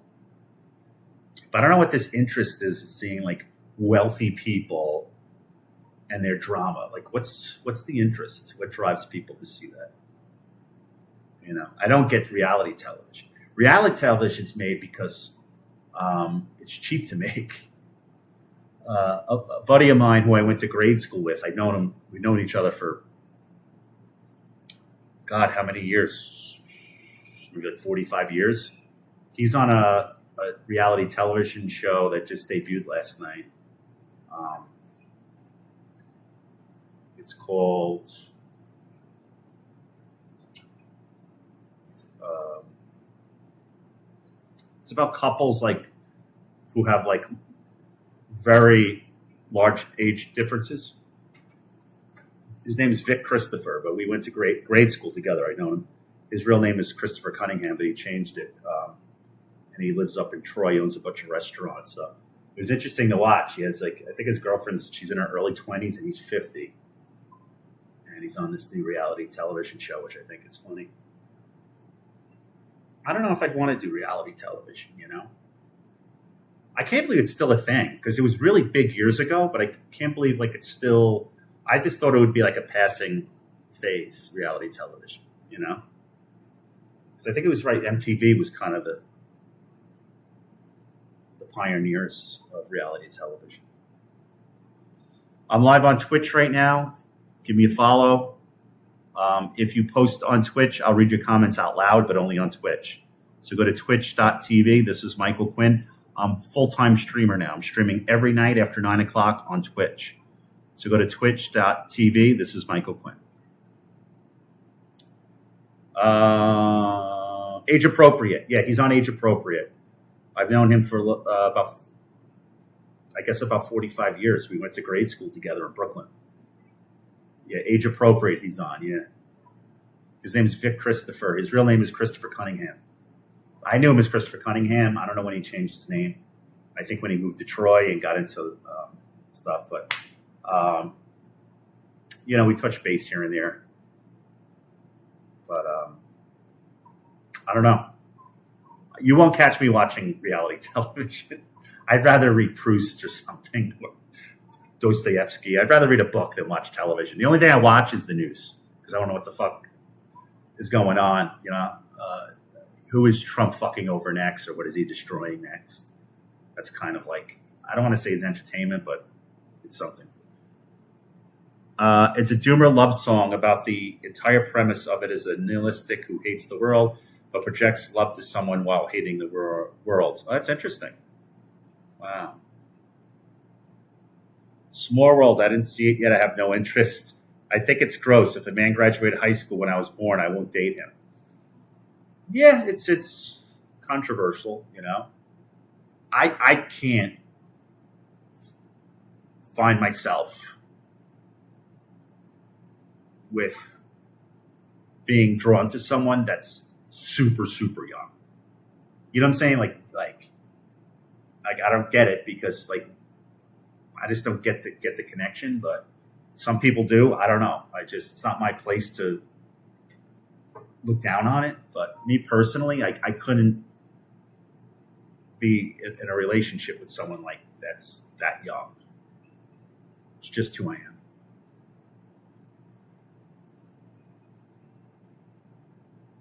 I like watching comedies. I know someone on that show. Oh, interesting. Dawn Fry, thanks for the follow, babe. Linda Vaught, thanks for the follow.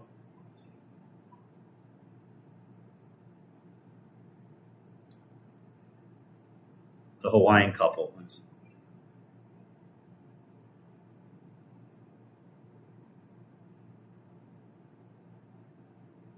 Wow. I think I saw them on the preview of the Hawaiian couple.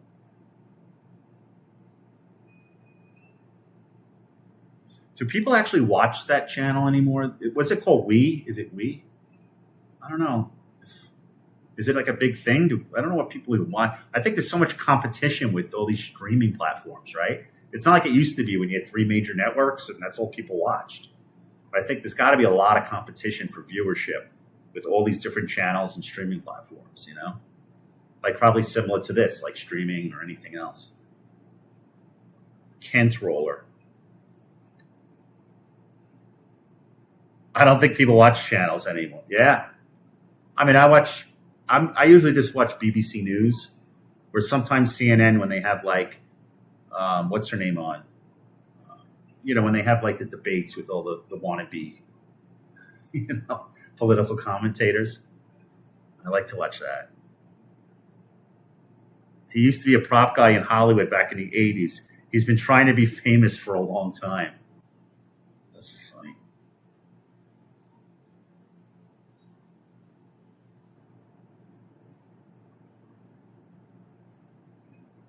Famous or infamous?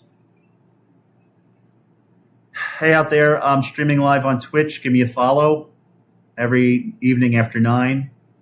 I'm streaming on Twitch, twitch.tv. This is Michael Quinn. I don't want TV as much. I really do try. I don't try or want to watch TV.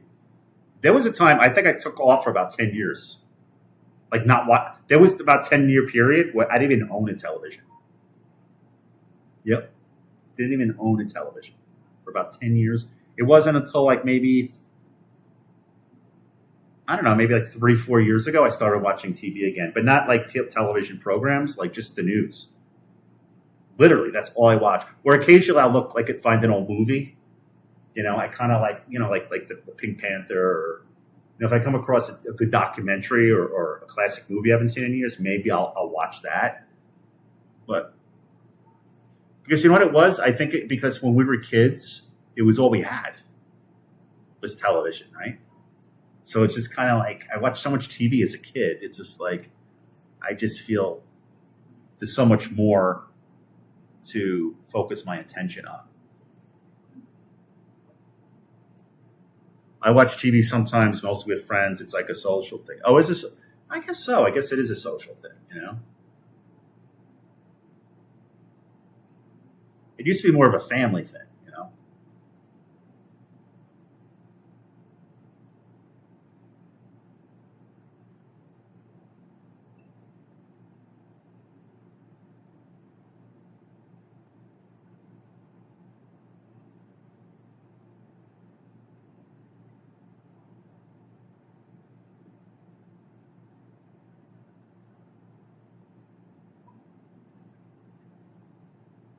Hey everyone, I'm live on Twitch. Give me a follow. This is Michael Quinn. I'm streaming live every night after 9 o'clock. I'm streaming live right now. Go to twitch.tv. This is Michael Quinn. Yeah, I started taking this. It's like, what did I say it was called? Like a form of Adderall, but I don't really feel it. I know I'm only taking like 10 milligrams. And I took it less than a week ago because I saw a girl on TikTok. Like she was just like crying, like, "Oh my God, this is how people really are." Like they could think clearly. But I don't know if that maybe because it's only 10 milligrams a day. I don't really feel a difference. I'm taking all this medication for my neurodivergence. I started taking sertraline and bupropion, but that's more for my post-traumatic stress disorder and my depression.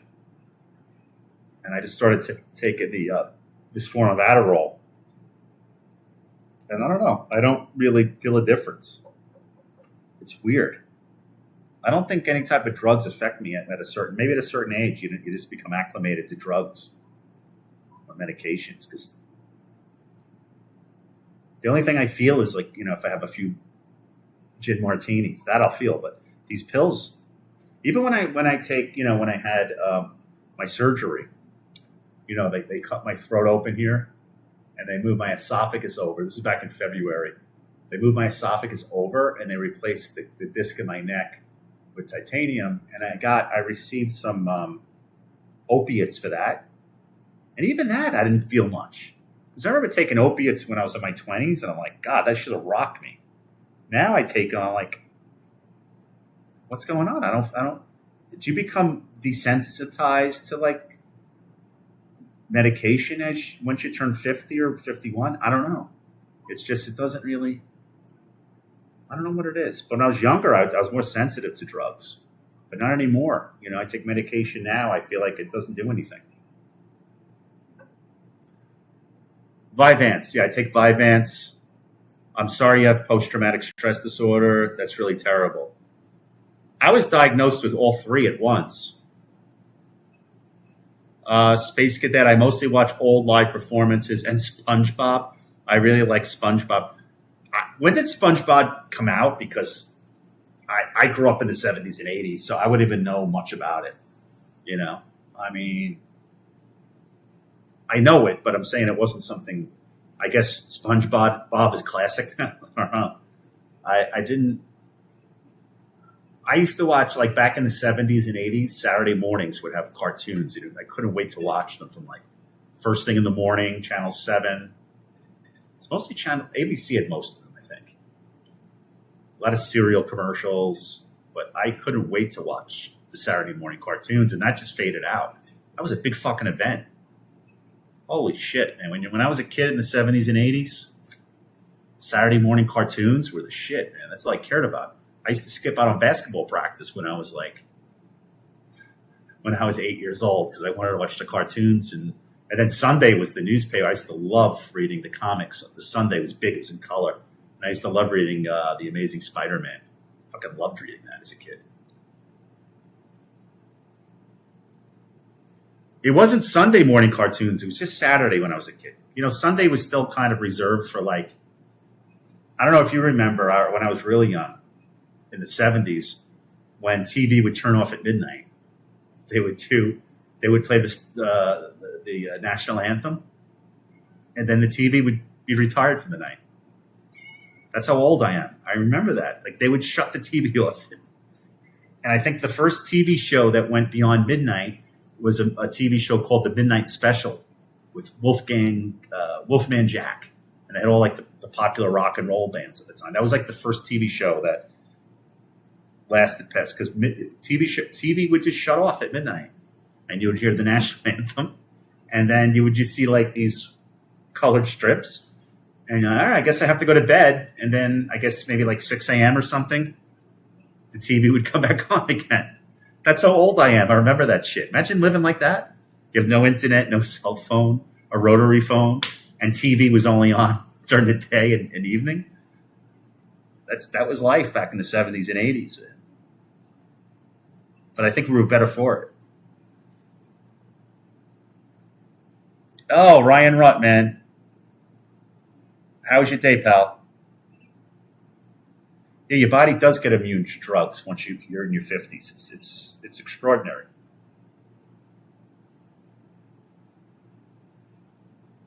Yeah, I think I did develop. See, the interesting thing about me is I wasn't diagnosed with ADHD or neurodivergence until the end of last year. So I had this my whole life, obviously, and I'm also being tested. I'm not saying I have it, but I'm also being tested for autism, which are very similar to ADHD. It's a lot of the same, and one usually sometimes masks the other. So I'm going to go for that testing. I had my test. My IQ was 150, which is pretty high. But I could write plays. I could perform plays. I could come up with ideas, and my mind is like a sponge. What I could remember, recall, and talk about. My critical thinking skills are very high. Also, analytical skills very high. But I can't do basic shit like everyone else, and that's due to the ADHD and maybe other neurodivergent properties that I have. But I just started going on the medication and just adding more medication since late last year. And on top of that, I but my eyesight has been going. So a year ago, I wasn't wearing glasses. Now I got these Gucci's I wear every day. So maybe it's just because I turned 51. I don't know. I guess this is what but then I look at Mick Jagger at this nightclub last night, 83. Like, this is what 83 looks like. I'm looking forward to that then.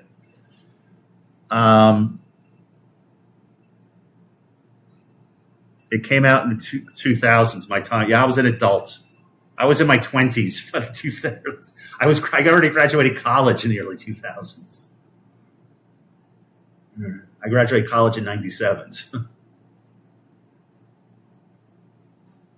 Yeah, I was in my mid-late 20s. So some good cartoon shows in the 80s. They were pretty adult-oriented now. That's what I look back on. If you want to join the conversation, I'm on Twitch. Go to twitch.tv. This is Michael Quinn. Otherwise, bye-bye. Twitch.tv. This is Michael Quinn. I'm streaming live. Come join. I was born in 2003. We have a big age gap. Yeah, I'd say so.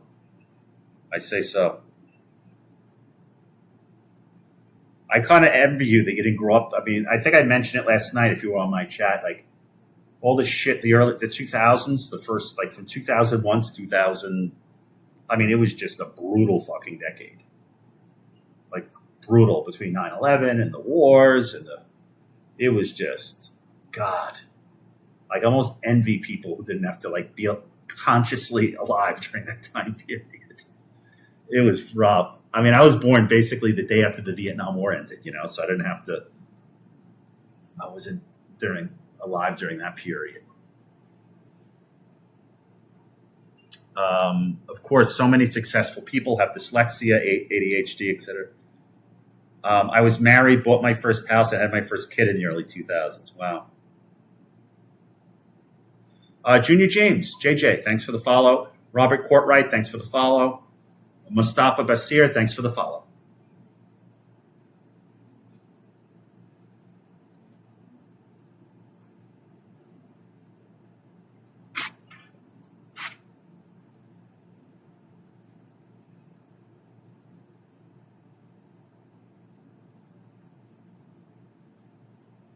You were born in 2000. Wow. Do you remember Conan O'Brien when they would do "In the year 2000"? In the year 2000. So Conan O'Brien used to do this thing like predicting the future, what was going to happen in the 90s. So the year 2000 seemed like really futuristic, super futuristic. Just 2000. I mean, in my mind, it's still like 1986, 1986 seems like yesterday. Mets winning the World Series seems like it was yesterday to me.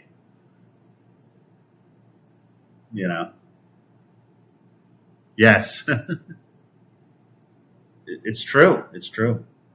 Girl, it's true. Ooh, ooh, ooh, ooh. Roberta McCrae Gurley. What a name you have. Where'd you get that from? Thanks for the follow, babe.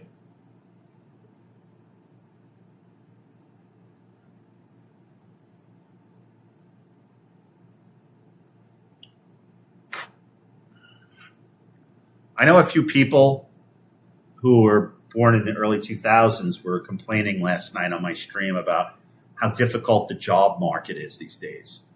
And I told them when I graduated college in 1997, that was the beginning of the second term of Bill Clinton's second term, and the economy was booming. Like Trump brags about the economy today, he's full of shit. Economy in 1997 was booming, so much so that they were literally giving out jobs on Wall Street on the street corners. Like it was literally like that. The economy was that, and a lot I think had to do with the .com boom, because the internet was just becoming something where people had at home. I remember the first time I went on the internet. First time I logged onto the internet, my college professor helped me, and it was my senior year in college. First time. And I was like, whoa. I felt like I just had an orgasm. I'm like, what the fuck was that? I almost felt like it was dangerous. Like just going on a computer, and it felt like I was in a spaceship, like being, like, again, first time I was on the internet, I was a senior in college. So I was like 23. And I'm like, how do you do this? Oh, you got to type this. You got to type .com. And I'm like, my professor had to show me how to turn on the computer and do all this shit, because all I had was a Commodore 64 at home. And then they had to like connect it, and you heard like the dial up, and then shh. And like, what do you do next? This is even before Google. I don't think Google was around. It may have been just AOL or something. And she goes, yeah, you could. And I'm searching things. I'm like, this is frightening. Wow. This is scary, Because again, I didn't grow up with the internet. First time I went online was 23 years old. I remember the first time I got a text message. My friend sent me a text message. I went to a concert at Randall's Island. I think it was probably back in maybe 2003, summer. It was Little Steven's, one of the best rock concerts I ever went to in my life. And he goes, hey, Quinn, I'll call you when you get to the concert. I said, yeah, give me a call. And I had like the flip phone at the time. And all of a sudden, I feel the phone start to vibrate like it's having a fucking orgasm. I'm like, what is this phone doing? I flip it. He goes, it said, hey, Quinn, where are you at? I'm like, this is so stupid.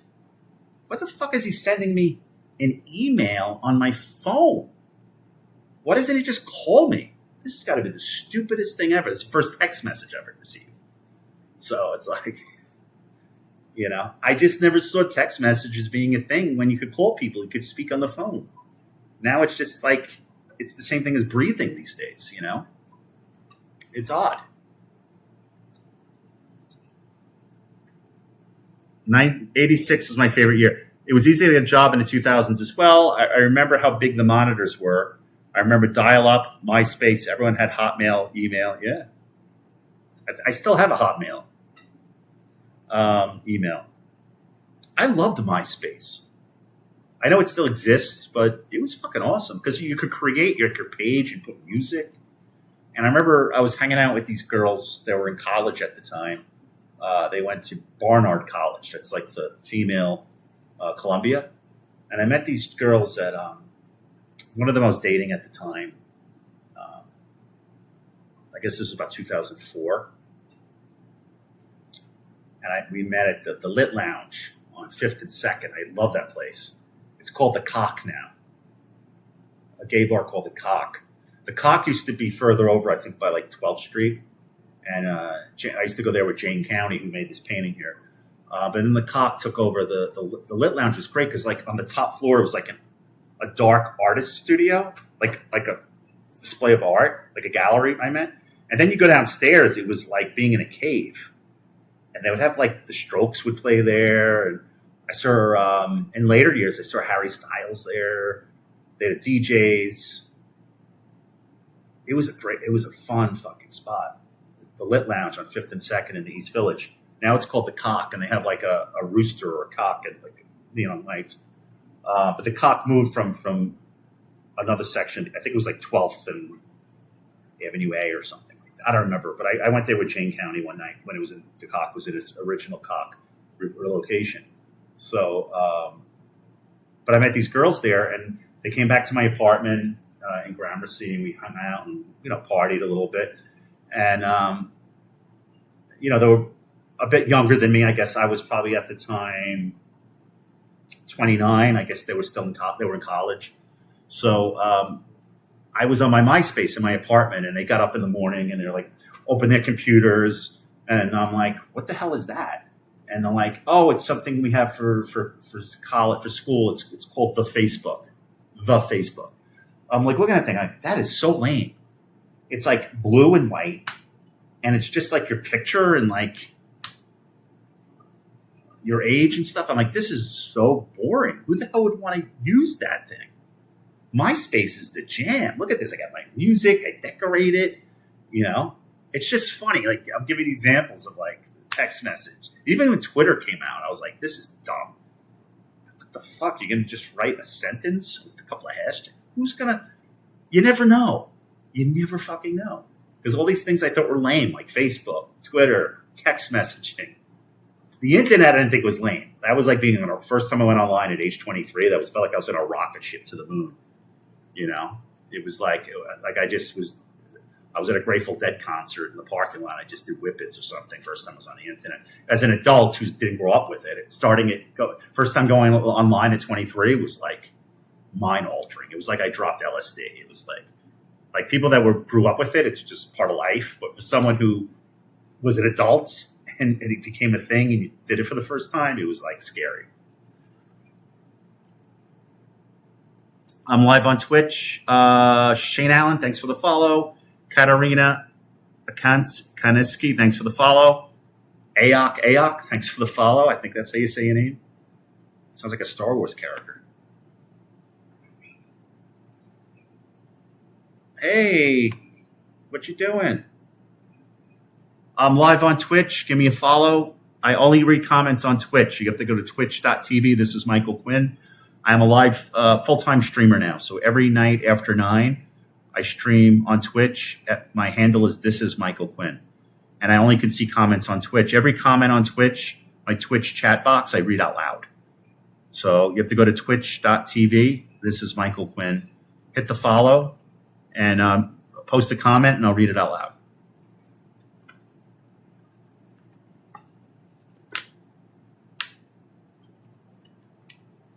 Yes, I'm streaming every night now. I'm a full-time streamer. Every night after 9 o'clock. Everyone did have a Hotmail, you know. See, now I feel like that old guy. Well, back in my day. Really, Grandpa?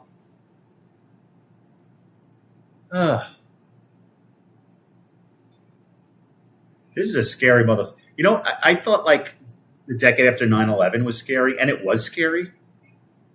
And there was a lot of like the unknown. Today's a pretty fucking scary time now.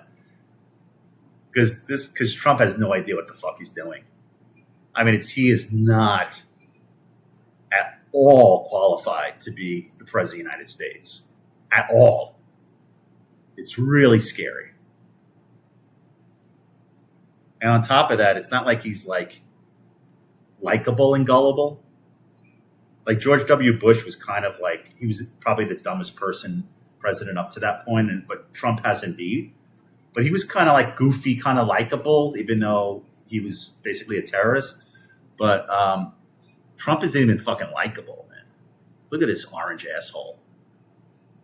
He is so fucking hideous. And it's kind of like cringe when you hear him speak because he can't put a fucking subject, a verb, and he can't put together a sentence structure. He makes absolutely no sense.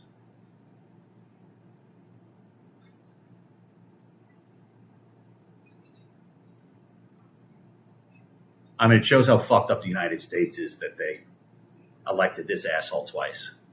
I mean, holy shit. It's almost like an insult.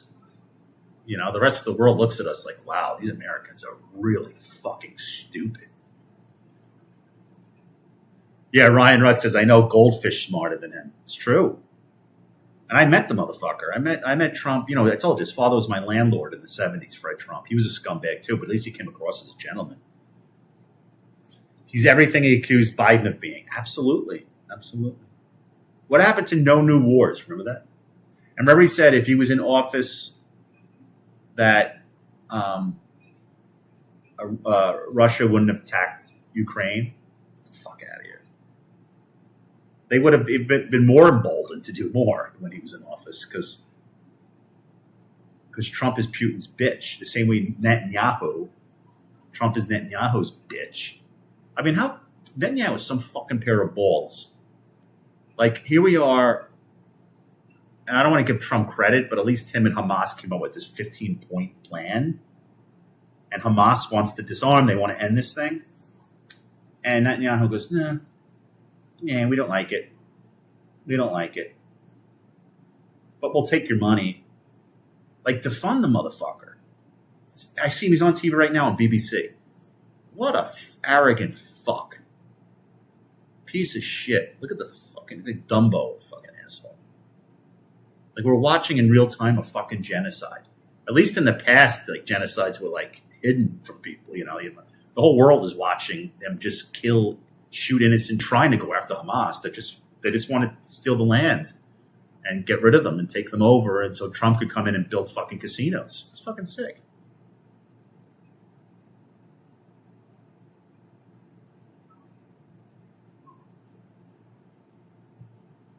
Remember when he said groceries like he invented a new word? Yeah. Well, remember he says, what did he say? Like affordability is a fake word? The guy was born rich. He doesn't know what it's like not to have money or not to afford it, you know. Oh, no, he said affordability is a Democratic hoax. Try to tell him to people those farmers who voted for him and lost their farms, or all those people that had health insurance that lost it. Try saying, you know, about affordability to them. But then MAGA's like, he's so right. He's so right. Like, there's nothing he does is good. Nothing he does benefits anyone but himself. Like, how does MAGA, like, say, yeah, this guy's the best president. I love when I say the best president in history. You fucking kidding me? Donald Trump makes Joe Biden look like Abraham Lincoln at this point. I'm live on Twitch. Give me a follow. This is Michael Quinn. I'll be right back. I'm just going to get a soda. Marvin Goodell, thanks for the follow. Karen Rocha, thanks for the follow. Eric Weister, thanks for the follow, pal. Appreciate it.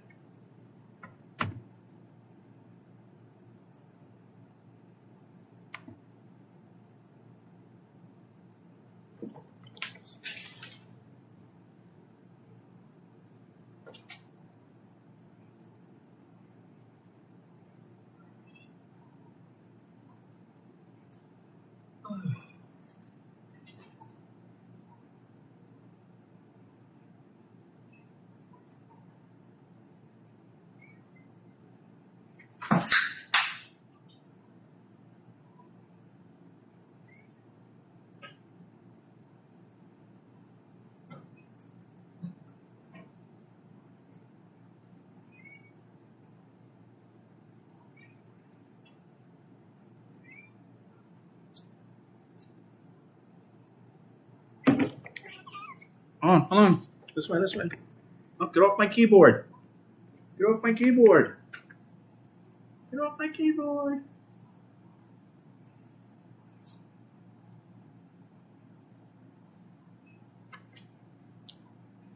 This guy's eating his churro.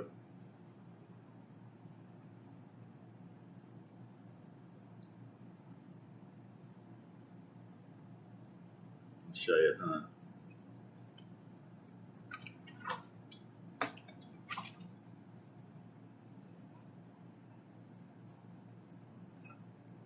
God, he loves the fucking churro.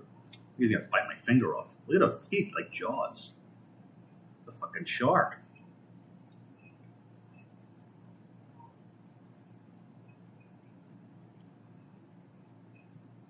Yeah, I saw that. And what was next to that? It was like a topless woman. What did I see? Breasts in that picture.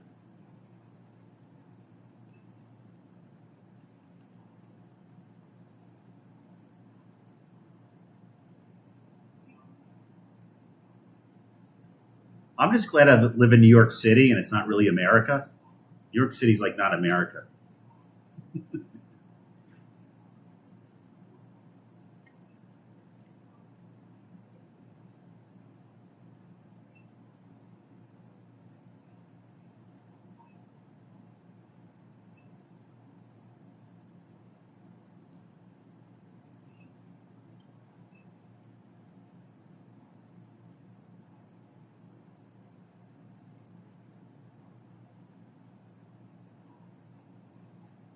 I'm live on Twitch. Give me a follow. This is Michael Quinn.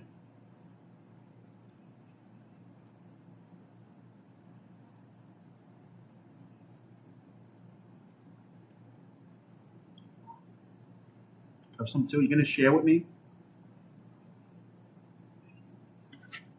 Oh. Love visiting the city. It really is his own. Oh, absolutely. I love living here. You know, I like traveling. I like traveling and vacationing, but after a few days, I can't wait to get back to New York City. Here you go.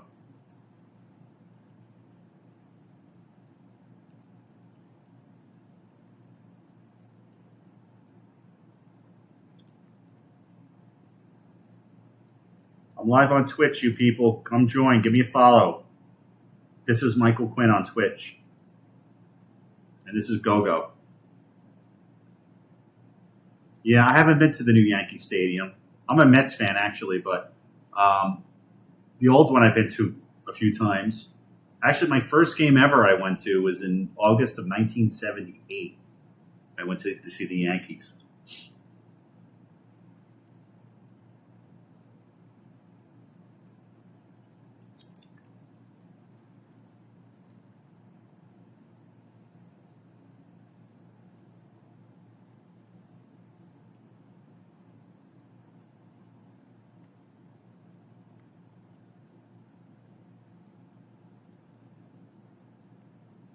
I love felines.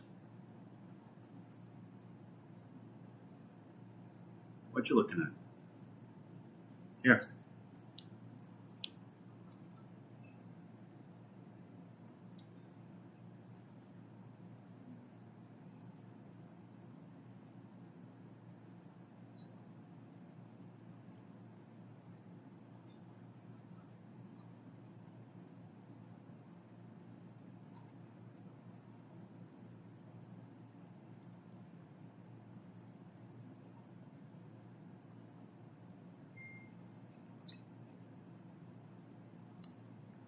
I'm live on Twitch. Come on, give me a follow. I only read comments on Twitch. I'm streaming live right now. Go to twitch.tv. This is Michael Quinn. I saw Ragtime. I saw it last year. I saw Ragtime. I loved it. I often go like once a month to a Broadway show or play.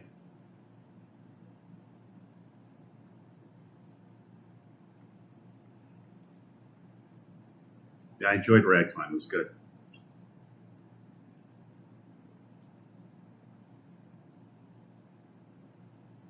Okay.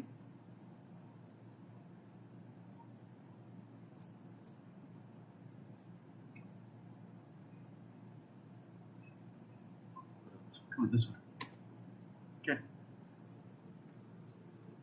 I'm live on Twitch. This is Michael Quinn. Give me a follow. I'll turn this off.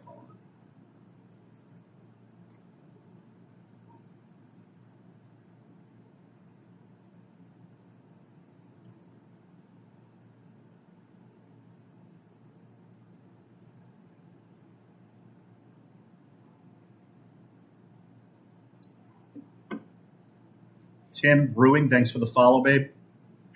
It's over so you don't have to see my kitchen. My soul kitchen. Ryan, you go to Broadway shows a lot? Or often?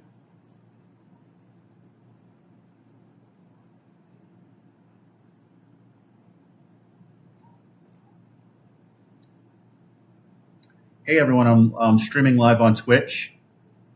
Give me a follow. It's this is Michael Quinn. I'm streaming on a daily basis on Twitch. Go to twitch.tv.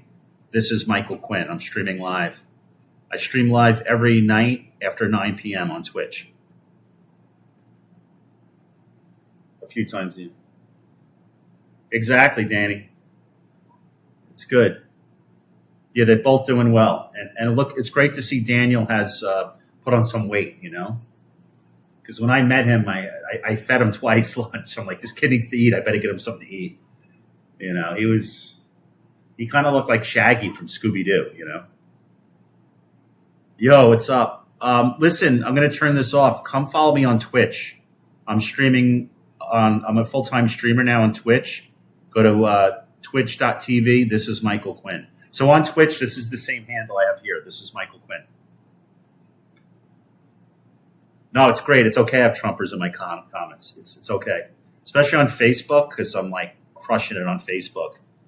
But anyway, come into there are no Trumpers on my Twitch. We're all good people. We have Ryan, Salika.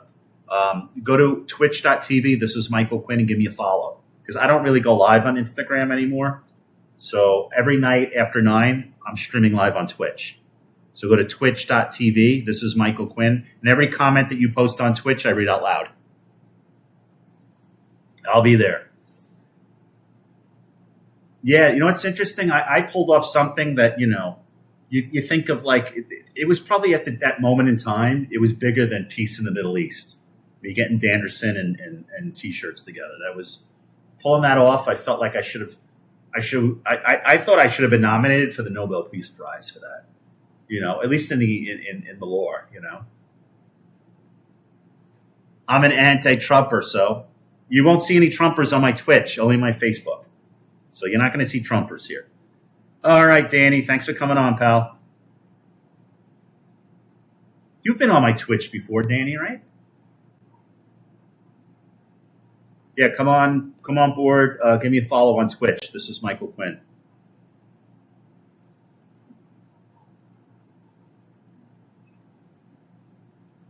I totally forgot because I saw you on Instagram. I get confused between the Instagram and the Twitch as far as the names. How was your day, Danny? What have you been up to?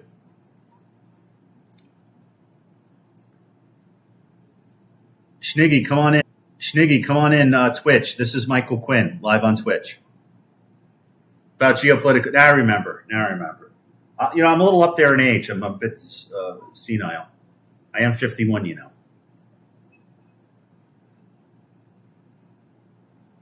We're talking politics on Twitch. Go to twitch.tv. This is Michael Quinn. Sancho's live. Come join my Twitch, please. I'm streaming live on Twitch. I'm a full-time streamer now on Twitch. Go to This is Michael Quinn on Twitch right now. Join the party. I'm streaming every night after 9 p.m. on Twitch. Thanks. Hit the follow button on Twitch. I'm streaming live on Twitch right now. This is Michael Quinn. Flew from OC to Dallas here for work for the week. Oh, I have some great stories from Dallas. I don't think I could share them. I had some good times in Dallas. Oh, yeah.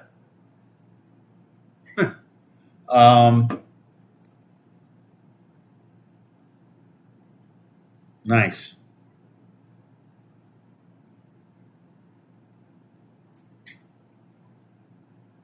Yeah, I'm watching. We were just talking before you came on, Danny. I mean, I think Benjamin Netanyahu has some fucking pair of balls to turn down. I don't want to give Trump credit, but him and Hamas came up with this peace deal, and beggars can't be choosers. Beggars can't be choosers. Okay, for this fucking guy to say, no, reject any type of peace plan, and continue to carry out a genocide in real time with our tax money. Okay, if I had anything to do with it, I wouldn't give them a fucking dime. So you fucking sign this peace deal, you're not getting the fucking weapon from us ever again, you spoiled fucking brat. Fucking again, beggars can't be choosers, because we can use that tax money here in the States. We can use that money. Believe me, we can. And we're sacrificing a lot on the Trump. How many people out there that lost their farms, lost their health insurance, can't afford an education? It's where, just so Israel could carry out a fucking genocide? Be fucking real. Someone's got to, Trump is Netanyahu's bitch. Trump is Putin's bitch. It's just crazy. He's a bootlicking, these fucking guys. It's unbelievable.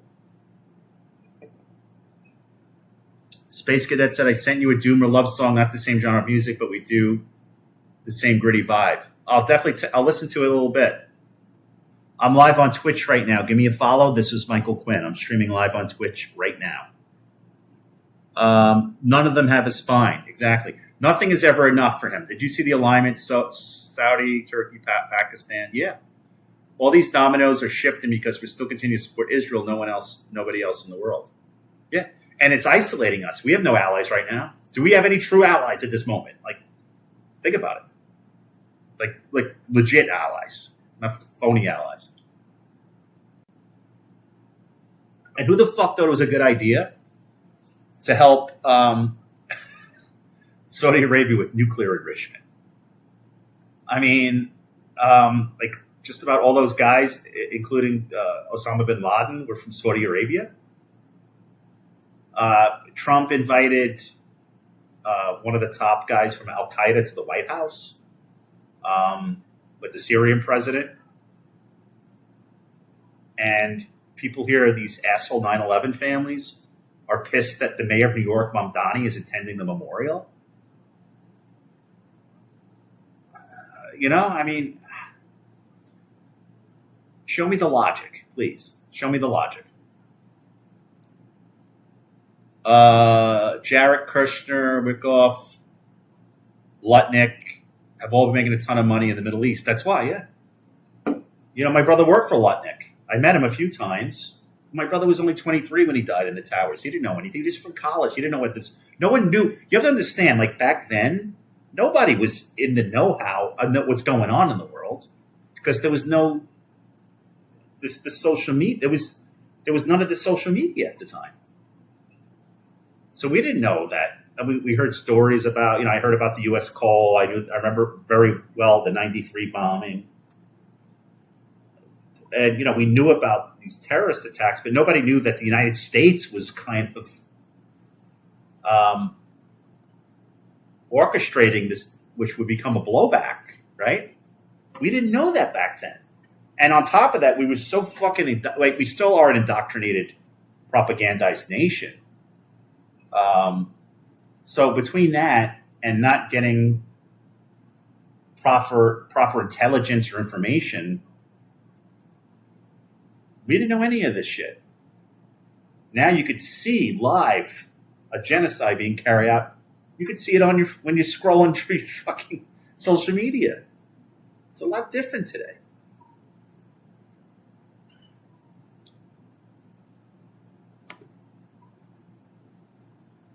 It's horrible. Our farmers are fighting them. Yeah. But you know what's crazy, Ryan? That all these farmers voted for Trump and he fucked them in the end. But that's what Trump did. Trump has a history of that, of doing business deals and then fucking people in the end. I mean, how many vendors he fucked? Numerous in New York.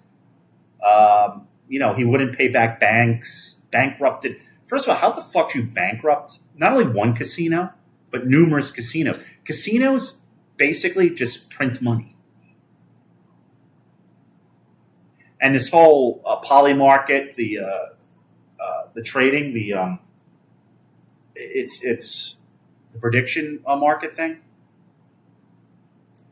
Trump Jr.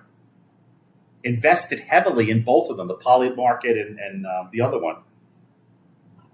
And then his father makes sure that it becomes legal. These things it's legalized gambling. I've done it. I've been on poly market. And I do it just for fun. I don't spend a lot of money. But when I'm on that thing, I'm like, this is not trading. This is legalized gambling. And Trump's son is invested a shitload of money in this. And Trump helped make it become legal. Like, how is that not corruption?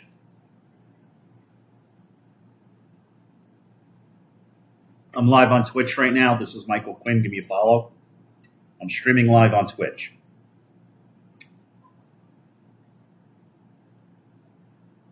Someone just wrote on my Facebook, "Fuck you, fuck face. Your home is the garbage." He should only know what my home looks like. I mean, I could see the whole city from here. I could see New Jersey. I could see Brooklyn. I love how they think, the MAGA, that comeback is like, you live in your mommy's basement. Oh, he's a cat guy. It's always the glasses. They call me Rosie O'Donnell. It's like, but nothing of substance, right? It's kind of like Trump does the same thing, right? I mean, God, talk about sexual harassment with these female reporters. Like, they ask him a serious question that he can't answer because they got him on the spot. He goes, how come you don't smile? You know, you're a terrible reporter. You work for that fake CNN. Who the fuck says that? I mean, he's the president of the United States, but who fucking, a normal person, an intelligent person, talks like that? Oh, he's great. He really gave it to Kate Collins. Dude, you gotta be fucking sick in the head. I'm live on Twitch right now. Give me a follow. This is Michael Quinn. I'm streaming live on Twitch.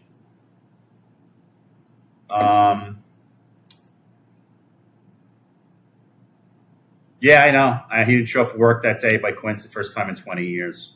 I mean, I hear all these conspiracy theories about Howard Lutnick, and I met the guy, and my little brother obviously worked for Howard. I'm not a conspiracy theorist. I just think he was luck that he didn't show up that day. And a lot of people.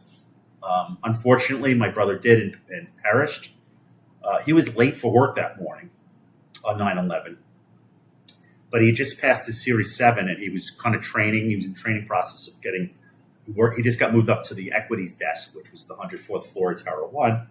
And he was running late, and we watched the Giants game the night before on 9/10, the two of us. That was pretty much the last time we spent time together, was the night before 9/11, watching the Giants lose. And he was late for work, and he couldn't find his watch. You know, back then you had to wear a watch in 2001, right? Especially if you worked in finance. I guess you still do. My boss is going to kill me. I'm late for work. He's running around. My boss is going to, oh my God, you don't understand. I'm late for work. And he found his watch in the sports section of the Daily News. The paper was folded over his watch because he was reading the sports scores and the standings. And then he ran off, and that was the last saw of him. So he was late that morning, my brother. Unfortunately, not late enough. And I remember, he was just so, my God, my boss is going to fire me, But I don't think there's any type of conspiracy. I don't think Howard Lutnick knew any of that. I met the guy right after 9/11. I don't think so. I know so. I don't believe any of that conspiracy stuff. And I don't believe it was an inside job.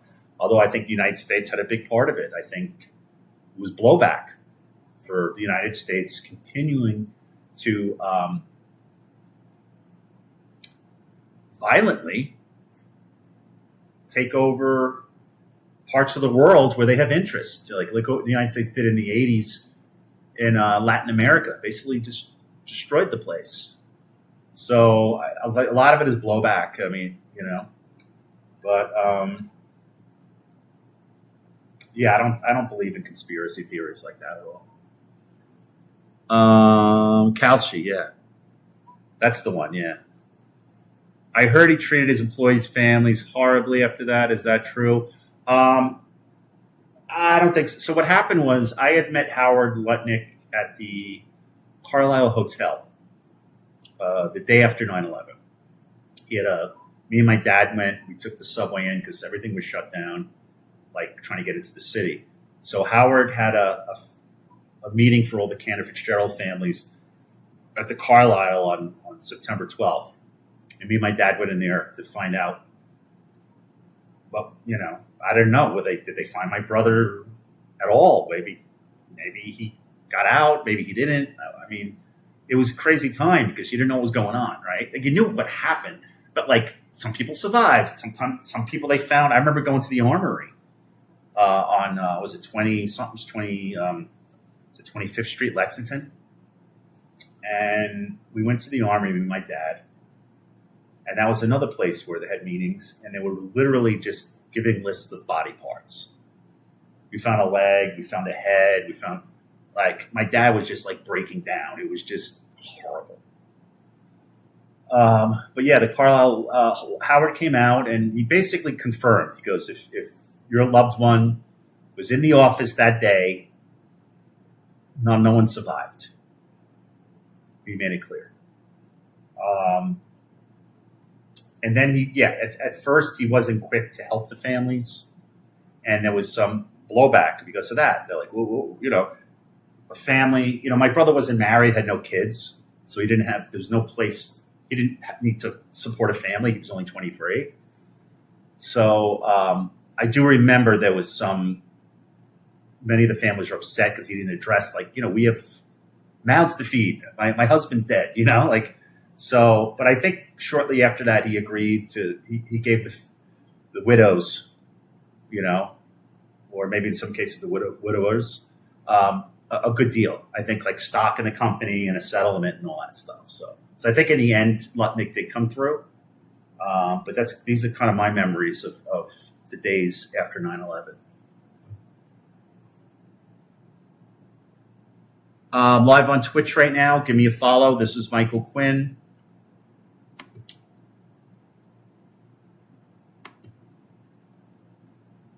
If you want to join the conversation, you have to come to Twitch. I'm streaming every night on Twitch. Go to twitch.tv. This is Michael Quinn.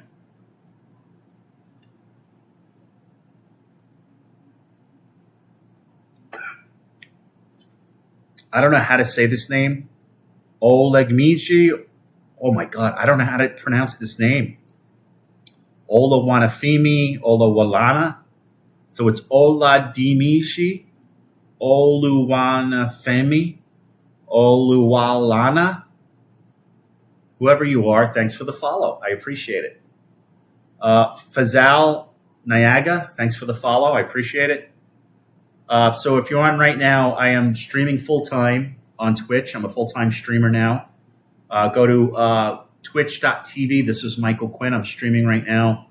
And give me a follow on Twitch. So Twitch, this is Michael Quinn on Twitch. Give me a follow. I'm streaming right now. And I'm streaming every night after 9 o'clock. So if you want to continue the conversation, come to my Twitch chat box.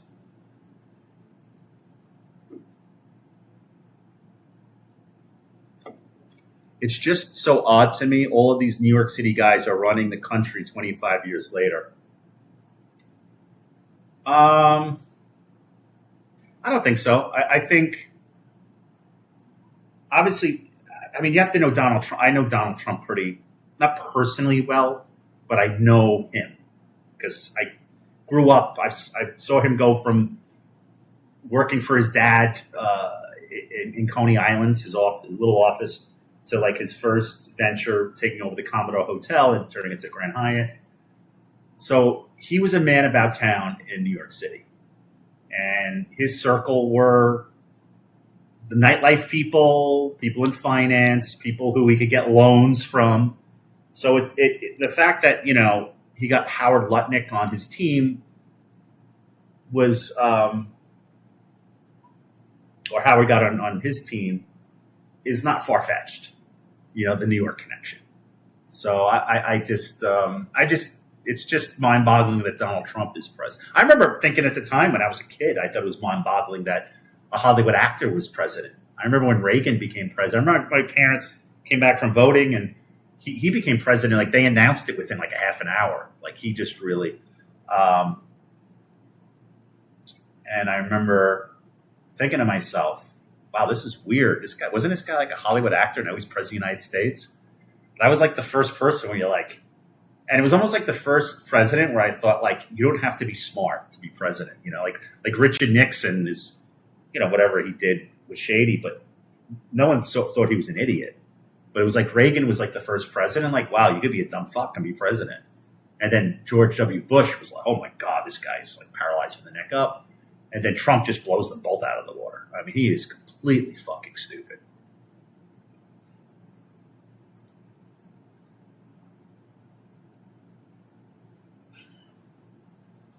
Hey, pal. Thanks for jumping on, Sancho.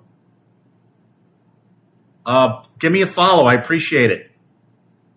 I stream every night after 9 o'clock here on Twitch. But definitely give me a follow.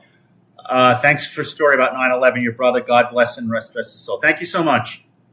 Thanks for the follow. I appreciate it, man. We come on here. I stream full time now. So you'll see me on Twitch after 9 o'clock every night. And we talk about politics. We talk about history. literature, movies, theater. I let a lot of my guests kind of dictate the subject matter. So if you like contributing, come and join me every night after 9 o'clock. I'm live from New York City here on Twitch. But thanks for the kind words. I appreciate it.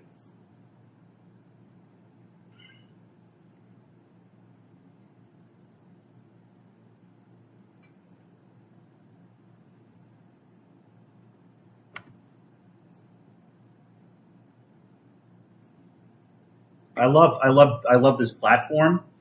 I mean, it's really, you really got to kind of grind it out on Twitch. And I've been grinding it out like I did with my hot dog company and like I did with my play. It's just one of those things where you can't give up. And I decided I want to do this a year ago. I bought all this equipment. I started my account on Twitch and I had so many issues for many, many months.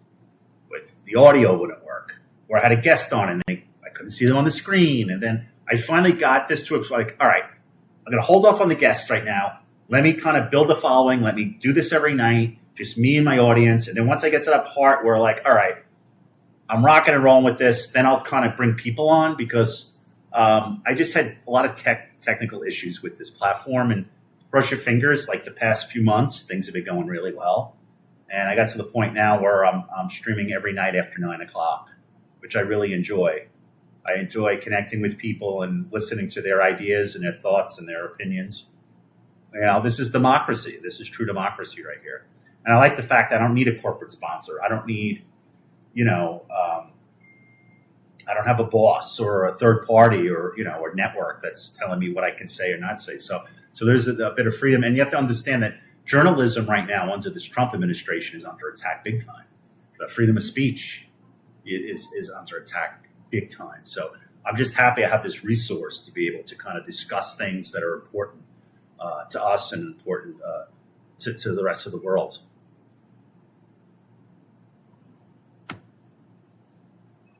Oh, you met Tony Bayman? Where? Follow me on Insta. Said, oh, absolutely. I'll give you a follow. Yeah.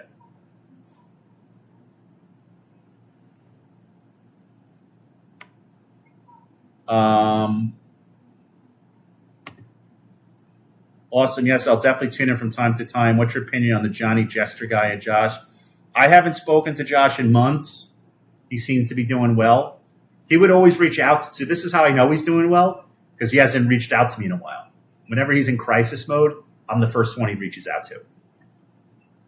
So he seems to be living like a chill life, but he has to because of this court order. So it's not like he's doing it. He's has to do it. So, and I think he's doing the same shit he did, when he was like in high school, like going around Times Square and doing stuff like that. But he always knows if he needs help with anything, I'm always here. It's nice to see Daniel Larson looking healthy, put some weight on. I met him a couple of times. I had to feed the poor bastard. I bought him an Impossible Burger at Starbucks, and then I'm like, you know what? Let's go to PJ Clark's. And I took Daniel Larson to PJ Clark's, and I gave him a burger and stuff. Very intelligent, by the way, Daniel Larson. Very, very intelligent. You wouldn't know it. The two of us spent like an hour together at lunch. So I'm glad those two guys. Someone mentioned earlier on the stream that it's great that Daniel and Josh are thriving right now. They're doing very well, which I'm very glad. I'm happy to hear.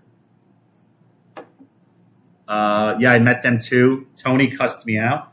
I don't really know. I don't know Tony. I think Tony, there was one time he did send me a message to me about something, and it was a little snarky, which I'm surprised because, he's not, from what I know, he's not an imposing figure.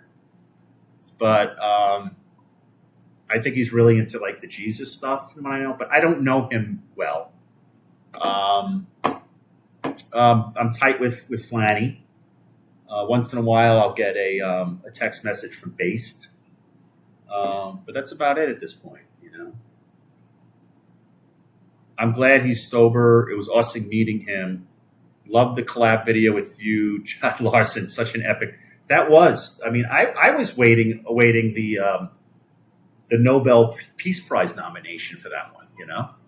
I think I did a lot better than that than Trump and Netanyahu in the Middle East as far as negotiating a treaty.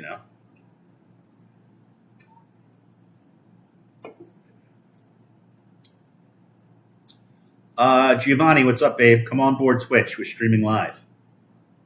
This is Michael Quinn. I'm streaming live. I'm talking to you. I'm streaming every night after 9 o'clock on Twitch. Go to This Is Michael Quinn. It's twitch.tv. This is Michael Quinn. I'm streaming live right now. Do you and Jason really have problems with it? I don't know. You know, the thing about Based, I call him BAST, like toothpaste, Based. The whole thing was like, he came into the picture because he was harassing him. And the Brooklyn Yetis ex-girlfriend, who they're very good friends with, Ivy Supersonic, knew Based. And I said, you know this guy? She goes, yeah, I got him on the Howard Stern show. This is Ivy Supersonic. And when I called her up, and she goes, just approach the guy, tell him you know me, tell him to just maybe he could be like a protector of Josh when he's doing his World of T-Shirts experience around the village. So that was my initial intention. Like, look, dude, just like the same thing with Danderson. It was just kind of like we met, and I'm like, listen, can you lay off the kid? You know, can you? It was basically me acting like Gandhi, you know. So, and that was my intention with Based, and then it became this business partnership, which I never had. I never had that with him. And I thought it was they were both making money, you know. So I don't know. I have no ill will towards Based. He shoots me a text every once in a while. That's about it, you know. Live on Twitch. Give me a follow. Rami Shocky. Thanks for the follow, pal. I'm streaming live on Twitch. James O'Connor, what's up? Michael Knight. Basically Gandhi, you're right. Hey, Bobby, do me a favor. Give me a follow on Twitch. I'm streaming live on Twitch. This is Michael Quinn. So go to twitch.tv. This is Michael Quinn. I'm streaming every night on Twitch. Yeah, I'm streaming live on Twitch every night. So go to twitch.tv. This is Michael Quinn.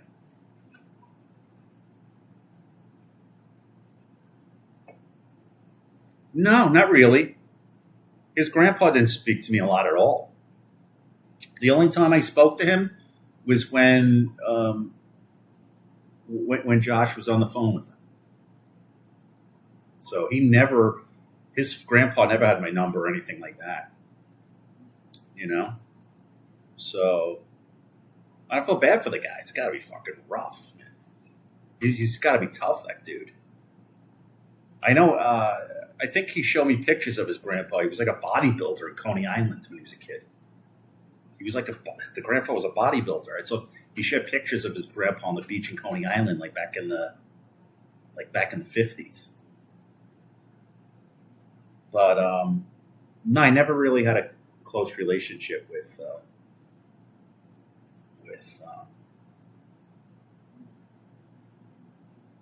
Mr. His grandpa there. I'm live on Twitch if you want to join the conversation. I only read comments on Twitch, and I read them out loud. So you have to go to twitch.tv. This is Michael Quinn. I'm streaming every night after 9 o'clock. This is my full-time profession.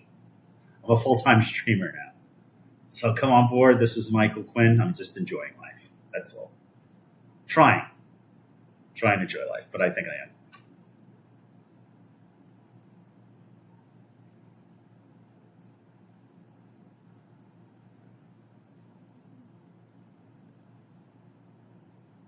Sancho, do you follow me on IG? Because I could just follow you back.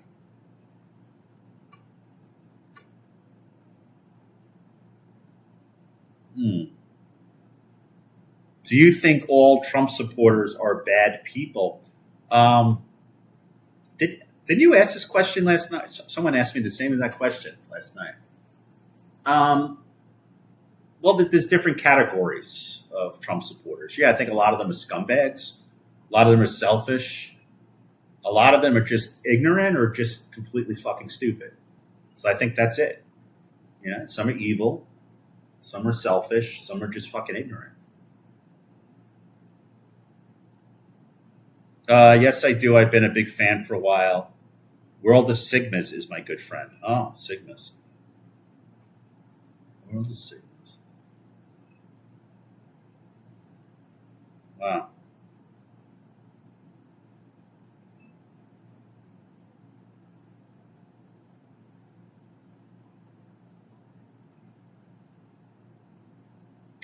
I'm streaming live on Twitch. Give me a follow. This is Michael Quinn.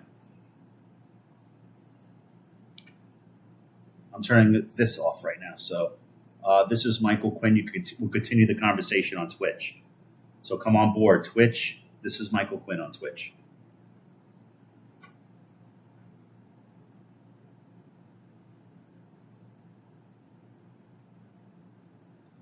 Is there anyone in the Republican Party who you are okay with?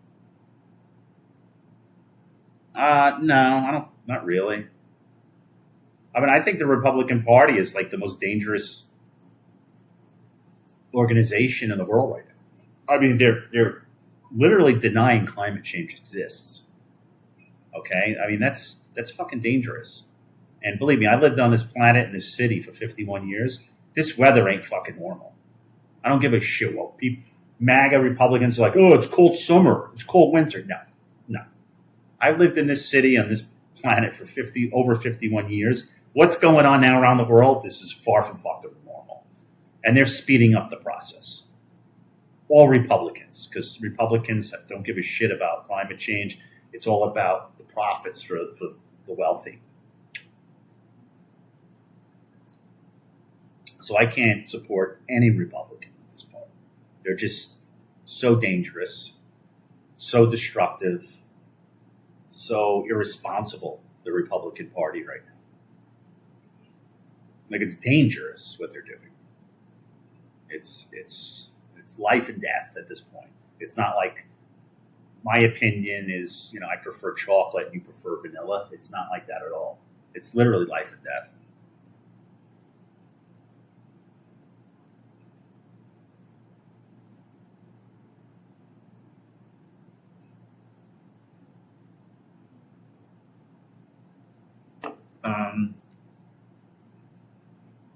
How do you feel about JD Vance? He's a mystery. JD Vance, oh my God.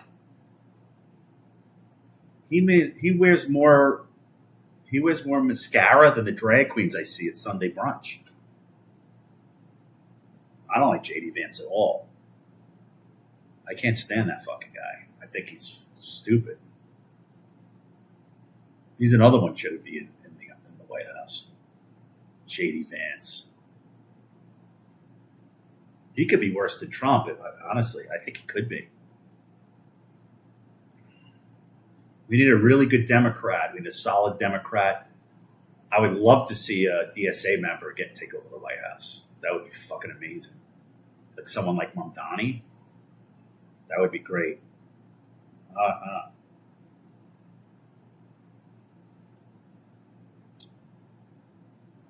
Gamer Jam. I'm in favor of abolishing private property mainly because it's what enables capitalists to build the power needed to build by the government and propagandize an entire society to thinking poor people don't deserve health care and housing. I'm not that much. I mean, that's what you're saying is true socialism. I don't buy true socialism. I don't buy, obviously, communism. DSA is different. I've been a member of the DSA, a card carrying member for quite some time now. A lot of these people are democratic socialists, where it's still very much capitalism, But what they propose is taxing the super wealthy who are not taxed. Defunding organizations. So we're not giving police military sized budgets, and not giving the military budgets that are just insane. Not getting rid of both of them. And putting more money and investing in people. Simple as that. Investing more money in people than tax cuts for billionaires and these crazy budgets for the military and all these other organizations. But obviously, free affordable health care, affordable housing, you know, affordable transportation, like that. That's kind of like along the line of DSA. I don't believe in abolishing property. That's actually more like communism, even more than socialism, to tell you the truth. China's the worst polluters. We'll handicap ourselves for CO2 emissions, but they'll get stronger. 2028 is absolutely, absolutely. I'm in favor of. Okay, you said that already. I like. Yeah, he's unbelievable. John Ossoff. I mean, my God, he's so like, right? He's really sharp and really kind of like is that monotone voice, but he's like very much to the point, you know? He has a voice almost if like Stephen Miller had a brain. If he didn't look like a walking dildo. I can't stand Stephen Miller, man. Oh, fuck. God, what a repulsive motherfucker that guy is. He literally looks like a fucking penis. And his wife's a fucking idiot. God, I can't stand these people. What's your top 3 books for young adults? I don't like to put it in categories. I think this is for any person, actually, that's able to read it at a level. It doesn't matter if they're 15 or 85, you know? I think a really good short story you should read. It's only about 10 pages. It's by Delmore Schwartz, and it's called In Dreams Begin Responsibilities. It's an allusion to Yeats and also Freud. So read that one. That's a good one for young adults. In Dreams Begin Responsibilities. But I always go back to the classics. You know, I just read the classics. I don't read. I mean, I read some contemporary literature or books, but really mostly the classics I go back to. You know, meaning like, Dostoevsky, Tolstoy, Shakespeare, James Joyce, Proust. You know, it's the stuff I just, because they're universal, the classics, and they really make you like a better person. There's something about the classics, reading and solitary reading. I could recite Shakespeare all day. I could stand there. I could recite a sonnet. I could recite sonnets. I could recite soliloquies, monologues. It's really good for the brain. It's like lifting weights for the brain. Like my favorite sonnet is 116. It's let me not to the marriage of true minds admit impediments. Love is not love which alter when an alteration finds, or bends with the remover to remove. Oh no, it's an ever fixed mark that looks on tempests is never shaken. It's the star to every wandering bark, whose worth's unknown, though his height be taken. Love's not time's fool, though rosy lips and cheeks with his bending sickle's compass come. Love alters not his hours and weeks, but bears it out, even to the edge of doom. If this be error, and upon me proved, I never it, nor no man ever loved.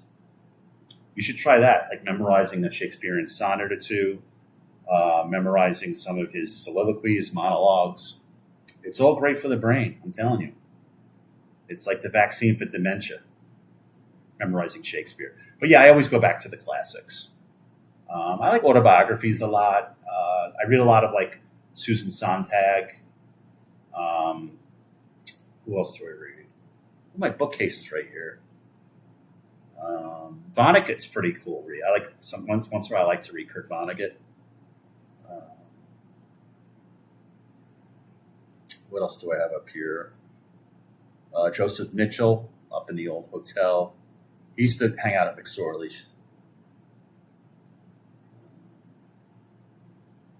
Yeah, a lot of Shakespeare though. I read a lot of Shakespeare. Read the plays.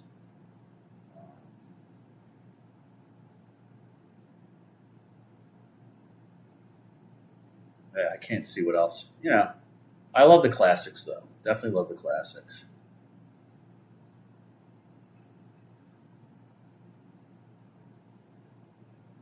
good stuff.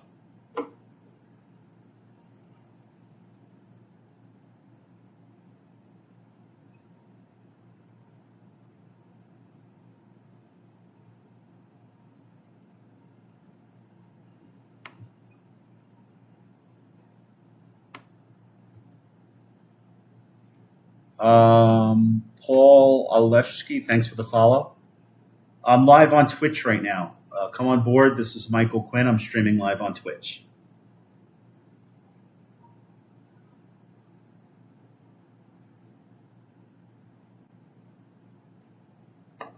Oh my God. These Canadian wildfires are crazy.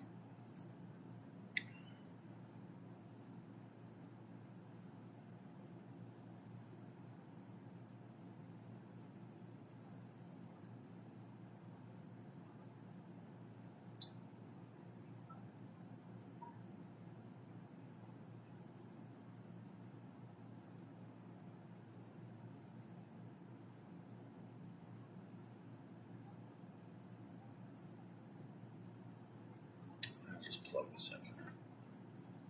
Ooh. I think my cat's waiting for me on the couch to watch the BBC with him. He knows what I'm talking about him, my cat. It's funny.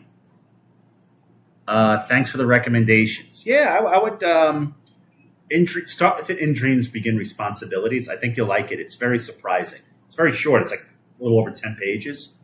Delmore Schwartz, his name is. I actually have a copy right here. I'll show you. Hold on for a second. I have a copy.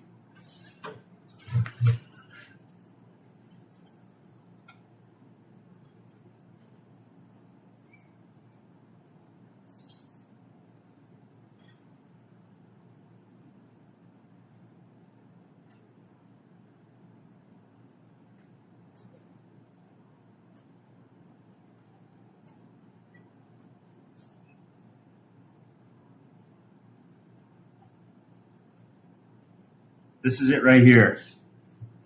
In Dreams Begin Responsibilities by Delmore Schwartz. No, you can't have the book. My cat wants me to read it to him. This is it right here. See it? In Dreams Begin Responsibilities by Delmore Schwartz. It's a very short story, but it's like a movie. It's really, and every page you turn, it's another like surprise. I think you'll like it.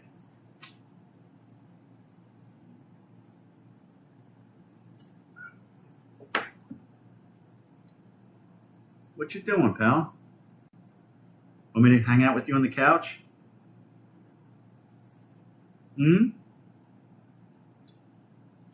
What, you want more of this stuff? Oh, I love my good boy. Yeah, I saw The Odyssey. I loved it.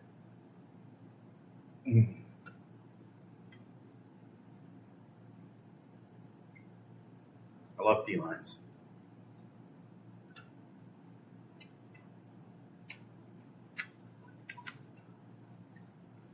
A little bit more.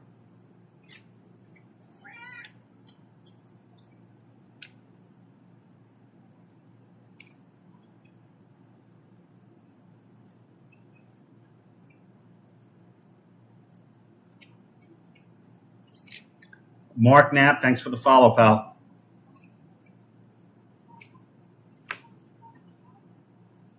My cat could eat churros all freaking day. He loves these churros.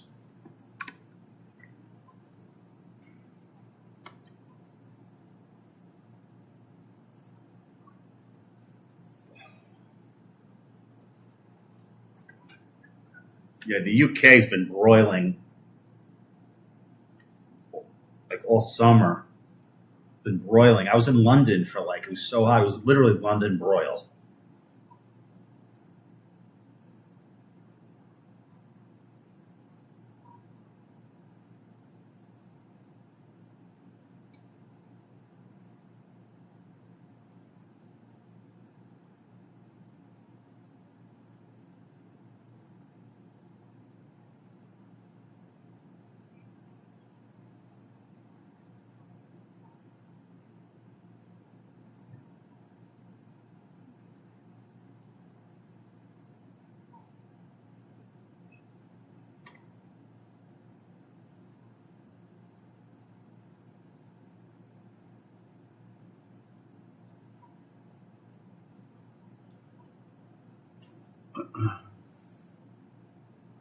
So I will be back on again after around a little after 9 o'clock tomorrow.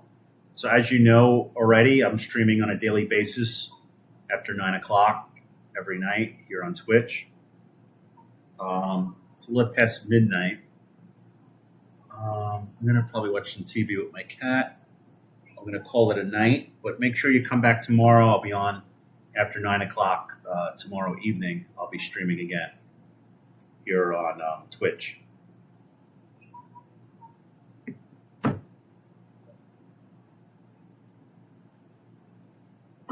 These Canadian wildfires are insane. Between the Canadian wildfires, like the heat in Europe, this is not normal.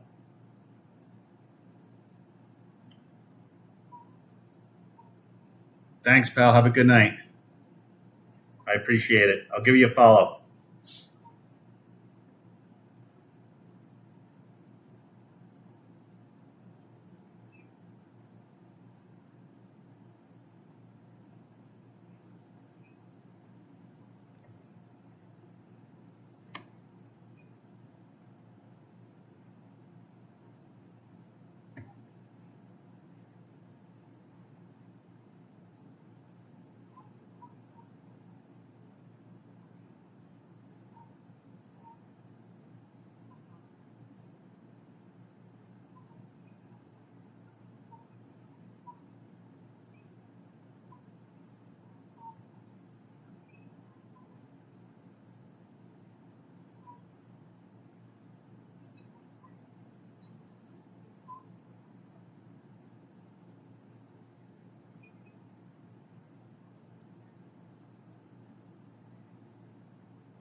Traub Main Matthews, thanks for the follow.